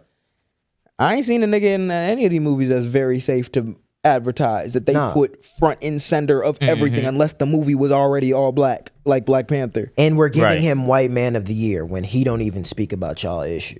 We don't speak about That's our the issues. other thing. And that's a whole nother thing. Because it's like, that's where it's like, we're falling into this white supremacy because we're going to give kudos to a white man that's dressing like us. But he ain't never said shit about us. That's that Kylie cookout now. shit, bro. That's that- They and do that's- bare He minimum with get Kylie accepted. now. Yep. That's what it is. It's not that the nigga is a dickhead or It's is an not. evil person. It's just that you're not equipped to speak on the issues because you're not one of the niggas. But we supposed to treat you like that for the accolades and the clap and the cheer. And it's like, damn, it's bro. like, There's only so many no. times I could do that, as opposed to I just want a multifaceted just expression of just shit to be considered equally when the time comes. Right? Cool. I want y'all safe advertising pick to shift, you know, sometimes. Shouldn't be 26 and we still getting like default white boy as like the safe pick. Yeah. That's always been the goddamn the case. thing. And it's like, I'm not Default sitting character here. syndrome. I'm not That's what it's sitting called. here because They one, repackaging you the same shit that we been had. Gang. Yeah. Like, yeah, because literally. like, bro, the amount of shit, because we had posted the Sinners clip last time, and the amount of shit we got from that, I'm thinking like, God damn, do y'all know the nigga? Because bro, I've seen Marty Supreme. Marty Supreme is a good movie. Timothée Chalamet had an amazing performance. But when every time I see this white and black comparison, why is always the black man getting diluted for his performance? Because now we're making this just a black film that they made into an original. No, Michael B. Jordan got on there and played 2 characters. And then I saw characters. Then I saw people say that's not hard. They compared it to another movie called Mickey 17. And Mickey 17 basically has like more it has like more basically duplicates of the same actor. They have to play like different roles. But the difference is it's a very funny movie. It's not a serious comedic It's not a serious movie. So without why are detail. I can guarantee you it's not having those like as cinematic shot. The first opening scene in Sinners made me nervous because I'm like, because you can feel the tension. You not only can you feel it, but I'm like, you can see Michael B. Jordan doing both, and I'm like, ooh, I wonder where this is gonna go because just the thing of cutting. Yeah, usually niggas use body doubles. How for they that pass shit. the cigarette back and forth. Yeah, like how do you do literal that? shit like that? Things I'm like that. That shit takes a lot of like. That should take a lot of creativity. You have to. And it's one of those things where like, regardless of who you think wins, y'all need to stop falling for the a lot of the criticism. y'all can't just be like he's not that good of an actor. There's no way this nigga is a tier or a B tier actor when this nigga has sold billions of dollars in the box office. Yeah, you that can't y'all claim doesn't matter. Yeah. But But y'all are putting Timothée Chalamet matter, on but the it matters. forefront claiming that he sells movies alone. When has Timothée Chalamet sold a movie alone? Look at Dune. Look at the stat cast. You did Willy Wonka. It's not an original screenplay. Look at Marty Supreme. Look how many people you had on there. You had Tyler the Creator. You had the most famous actors on there, and you had a marketing budget that I have never seen before, gang. You were Timothée Chalamet was making songs. You know what I mean? It's so disingenuous to now put an actual original screenplay film that actually is really good, that sold at the box office, that has made records. Everything that I'm saying, and y'all want to classify this as a black film. I'm not and gonna not lie. a good Yeah, film. I think purely Y'all off are crazy, I think bro. purely off Bullshitting. it being original and it being like a completely different formula than like the traditional, Marty Supreme, hype it up box. I think they should have won all types of awards just for how special it was in that regard and the success that it had. Look how long it took for Denzel to even get his respect. This nigga's 70, and now niggas are finally being like, oh, I want to see his movie. Like, it's shit like that where it's like, Crazy, bro. y'all need to do better. And man. like, we know how the system is, but we need to start like hyping up our black actors, bro, and start putting money into them. We supporting need to them, stop for sure. just diluting and calling no black film. Hell no, these people are actually talented and these people care about their craft. Yep. I saw the interviews in the press about what Michael B. Jordan and Ryan Coogler were doing, bro. It was a level of seriousness that these fucking mediocre ass directors and actors do, my nigga. Yeah. We looking at Sydney Sweeney. Sydney Sweeney on Variety got a article posted about this wrestling movie that she did for 824 and how it did really good on the first day. They were lying. That movie did shit. Jesus Christ. And this is what we're congratulating. We're congratulating this mediocrity because there's a white man behind it. Yeah. Do better, gang. Yeah. Stop. Do way I better. feel it. bro. I know there's so many people who are mad.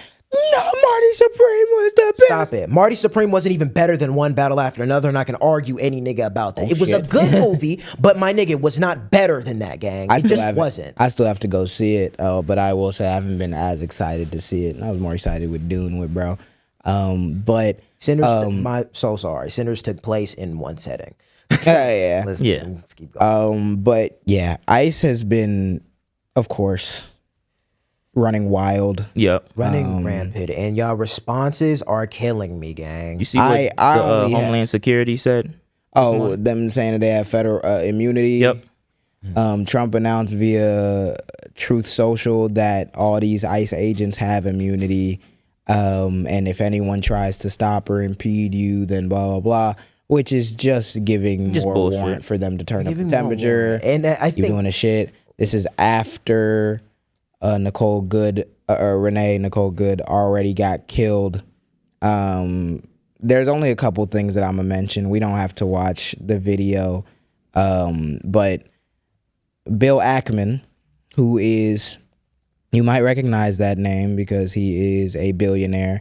He is a Trump ally. He is also one of the 8,000 people in the country to donate to an unverified online fundraiser to support the federal ICE agent who shot Renee Nicole Good. As of the evening of January 13th, the GoFundMe campaign created by Clyde Emmons had raised more than $660,000 for the thug that murdered Renee, including a $10,000 donation from hedge fund billionaire Bill Ackman. The people who are in the government, who are best friends with Trump, who are all types of shit, are actively donating money to the GoFundMe of an officer who murked a United States citizen. Immigration and Customs Enforcement. Why is killing United States citizens. And we're donating And money you to donated 10 grand to that. What do you want me to say about Bill Ackman at that point? You have you are a ghoul, bro. These people are evil. These people should not have representation. There's a lot of things that I want to say right now, but I don't. Gang. The situation, bro. I'm disappointed in a lot of you people that claim you are influencers, because the fact that this is a mixed response is insane. I'm tired of people trying to make something different than what it actually is. Why do I see Stephen A. Smith on an interview talking about, well, she was gonna hit him. She was gonna do X, Y, and Z. Why is Shut the your opinion lame ass so up, mixed bro. when They an sound innocent dumb as woman fuck, just bro. died? How with many ICE agents? Bro, how many angles do we have to see of her literally locking her wheel to the right and trying to get the fuck out of there? No matter if you want to use that case in point of like, oh, this and this, ICE shouldn't even be there. No. How about we start there? And even then, you shot her 3 times. 3 times straight to the dome. Stephen A. Smith is not worthy of anybody's fucking time when it comes to seriously considering the things he be talking about. Because Stephen A. Smith is sitting up there talking about the shit is justified. Whereas any officer of the law would have to justify use of force, saying, I'm fearing for my life, the vehicle was going to hit me. When you shot her 1 time and then shot her 2 more times through the driver's side window when the car was already past, that just comes from a rudimentary understanding of the footage and some basic law. But he's ESPN. He is ESPN-ified fucking politics. So he just gets to come out and be loud and outrageous. Nigga slipped up and said Charlie Kirk got 140 yards the other day. I'm pretty sure that was calculated too, so you get a fucking viral moment. Everything with these slime ball ass, weird ass niggas. Why would you ever come out and say that take unless you wanted people to pay attention to you saying that take? Well, you know, on a moral aspect, I don't give a fuck about what that nigga talks out the side of his mouth 25/8 on purpose because he can't actually come out and say a position. He has to just be controversial. That's how you keep your name in the headlines when you don't give a fuck about. And that's how most of these people are when they're giving. That was after Renee. Ask me if Stephen A's talked about Keith Porter Jr. Nope. Murdered in LA by an off-duty ICE agent. The off-duty ICE agent told Department of Homeland Security, who then came out and gave a statement saying that because Keith Porter Jr. was allegedly firing a gun into the air to celebrate New Year's, which people do. I've like seen people it. do that, especially in America. People do that. Do you know the amount of people, like white people in rural areas, that do that shit too? A lot of people do that shit. Cali, nigga. California, everywhere. Everybody does that shit. Not only does everyone do that shit, this is, according to them, this off-duty agent ran in a crib and got their tactical gear and killed him. Allegedly, according to them, this is what ICE is saying, because we didn't find out until Keith Porter's daughter came out and was like, "Oh, my dad's dead." Da da da. Federal agents talking about, "Oh yeah, there was an active shooter thing." He said the Department of Homeland Security told ABC7 Los Angeles that the off-duty officer ordered Porter to put down the weapon, and the officer fired his weapon when Porter did not comply. The agency also claimed that Porter fired 3 rounds at the officer before he died. The same agency that said that Renee Good was trying to weaponize her vehicle to kill people. You can't believe shit these niggas say, y'all bro. saw JD Vance shit. It was one thing after another. Yep. First thing was, we don't know. Just just lying and making shit up. And I'm not hearing niggas even talk about this. Talk about legal and moral. What jurisdiction does an off-duty immigration custom enforcement officer have for stopping He's a not mass the police. shooter? You're not the police. You can't order nobody to drop no. Are you doing civil? Are you doing civil immigration enforcement? No, you're not. That's the thing. Yeah. What jurisdiction you have to be killing niggas, bro? You're not even police.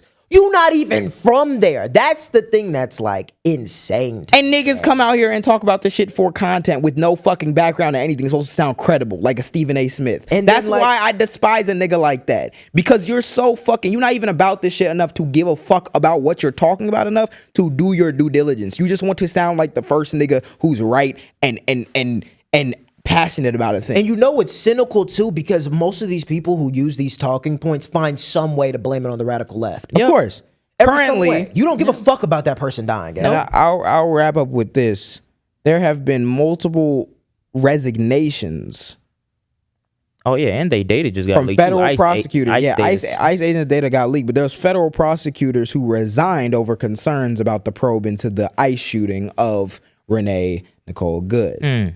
When I remember last week we told the FBI trying to take it all over. Federal prosecutors from Trump's Department of Justice have resigned. Because it's barbaric. Because these niggas are trying to cover up the fact that you just unjustifiably blicked the woman. It's barbaric. They're not trying to get barred. On top of that, there are double the amount of ICE agents in Minneapolis right now as sworn police officers. We have about 2,000 ICE agents going around, about like 1,000, like 900 or 800 sworn police officers. They're ratcheting up shit. People are getting arrested. U.S. citizens getting arrested outside of Target. They dropped him off at the Walmart right after. I seen when they that realized shit, he was a United States citizen. There was a kid that was that literally got kidnapped from Target. He was a worker. They beat this nigga's ass and dropped him off at Walmart. The kid was crying, like, bro. He's 17 and they're 17 years about old. The real problem. We want to use this. And that was the thing where me and you were talking about how people never want to take their time because they don't give a fuck, because they want to put something out when it's current so they can get a viral clip. Yep. If you really cared about the problem, you started base one. Why is ICE invading and doing the things? Why is ICE in Minneapolis at all? Why at all? Why Because on the some morning white of nigga her made up- death, because- they said, good morning, Minneapolis. Because some white nigga made up a lie about Somalis and doing fraud and scamming the government. So he deployed more fucking ICE agents than they have police officers there. Yeah. Yep. And people have been getting dragged, their rights abused, suffering a lot of violence, niggas dying, niggas getting snatched up, and it was completely justified. Donating money. We have to start at a certain level understanding that this does not have to be this way. The only way that we will ever see a better thing is if we do not normalize this. And there should not be a single nigga running for political office asking for my vote and my support who will not say that they want to abolish ICE. Yep. I'm done with you niggas. Yep. What are we fucking doing, bro? You gotta go, bro. That agency, you know how old ICE is? 1 year older than me. Jesus Niggas Christ. acting like it's Jesus We Christ to putting billions Nazareth, of like it dollars came in put it. in the goddamn Constitution. Agency 1 year older than me has the same budget as militaries, gang. That's intentional. Yeah. No oversight, Bro. no body cam nigga recording with a phone. That's intentional. They don't want any oversight. They want him to carry out the purpose of doing the big wild shit that the president wants to be done. And then what? We're gonna have blue wave into the White House and you're gonna take this agency and make them do good. No. They all need to be fired, disbanded, and investigated for fucking human rights violation. Yep.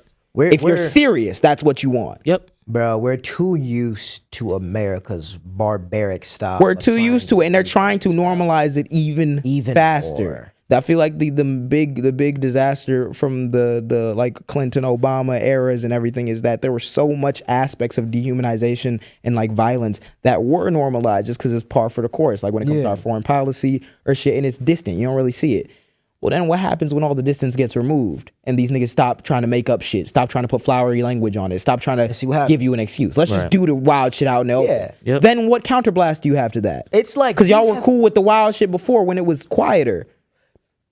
You have to be principled against this shit and universally against this shit in order to get niggas to believe you, gang. Yeah. Yep. That's the only way you gonna stop this shit. Niggas out here dying, bro. That's why I was so tired of like why it's even like more to the story than what it is, gang. Yeah. That won't change shit. It's reinforcing that behavior. Action will change of shit. We need to do things by force. No, Action we will don't. change shit. We need action, and we need a new vision that says that it's properly equipped to deal with this problem of rising fascism, of a Gestapo that's out of control, and push us into a better future. Yeah. And right now, we're not seeing a lot of that. But I think I see it the most from y'all on the internet, in y'all personal lives. Keep understanding that the answer to all this shit is really knowledge, gang.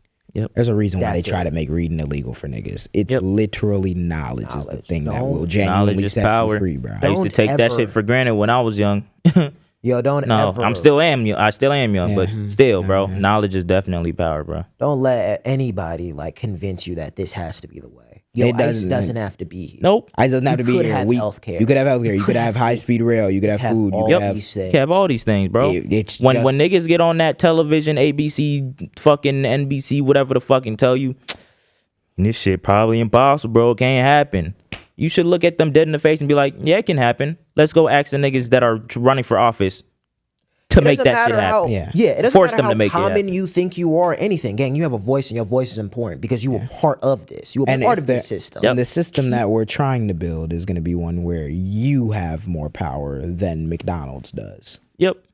Then all You the stop billionaires do. McDonald's from being And able why to is buy that a off these problem? fucking politicians, then we'll get ethical policy that probably reflects the will of the actual people rather than something that reflects protecting the profits of these companies. And I think that's gonna go a long way to alleviating a lot of the stress that we feel without having to do a fascist dictatorship. It is. We got a lot of pieces to pick up, but bro, this is just the start. Yes, sir. Of course, it is always the start, and we appreciate you starting your morning or night or whenever you're watching it with the Jaam. If you did like this episode, please like, comment, share, subscribe, all that good shit. Tell your mammy, tell your mammy's mammy. Yes, sir. Watch an episode. tell your granny. Follow us on all of our individual platforms. JMJ. AB the artist, yes, sir. Studios.com. And what you What want, you man. man? on Matt. Please, with 3 T's. Hey, with 3 T's. Thank you guys for all the love and support. Thank you guys for being patrons as well. Appreciate you. And y'all, bro. have an awesome day or night wherever you may be. See ya. See ya. Peace, y'all. Thank you for watching this long. If you haven't already, subscribe. What are you doing? What are you doing? What are you doing? You think we just sitting here doing it for nothing? You think you're gonna sit here and not do Need shit? to Like, hear this shit. I know you're not subscribed. Click it. Cool.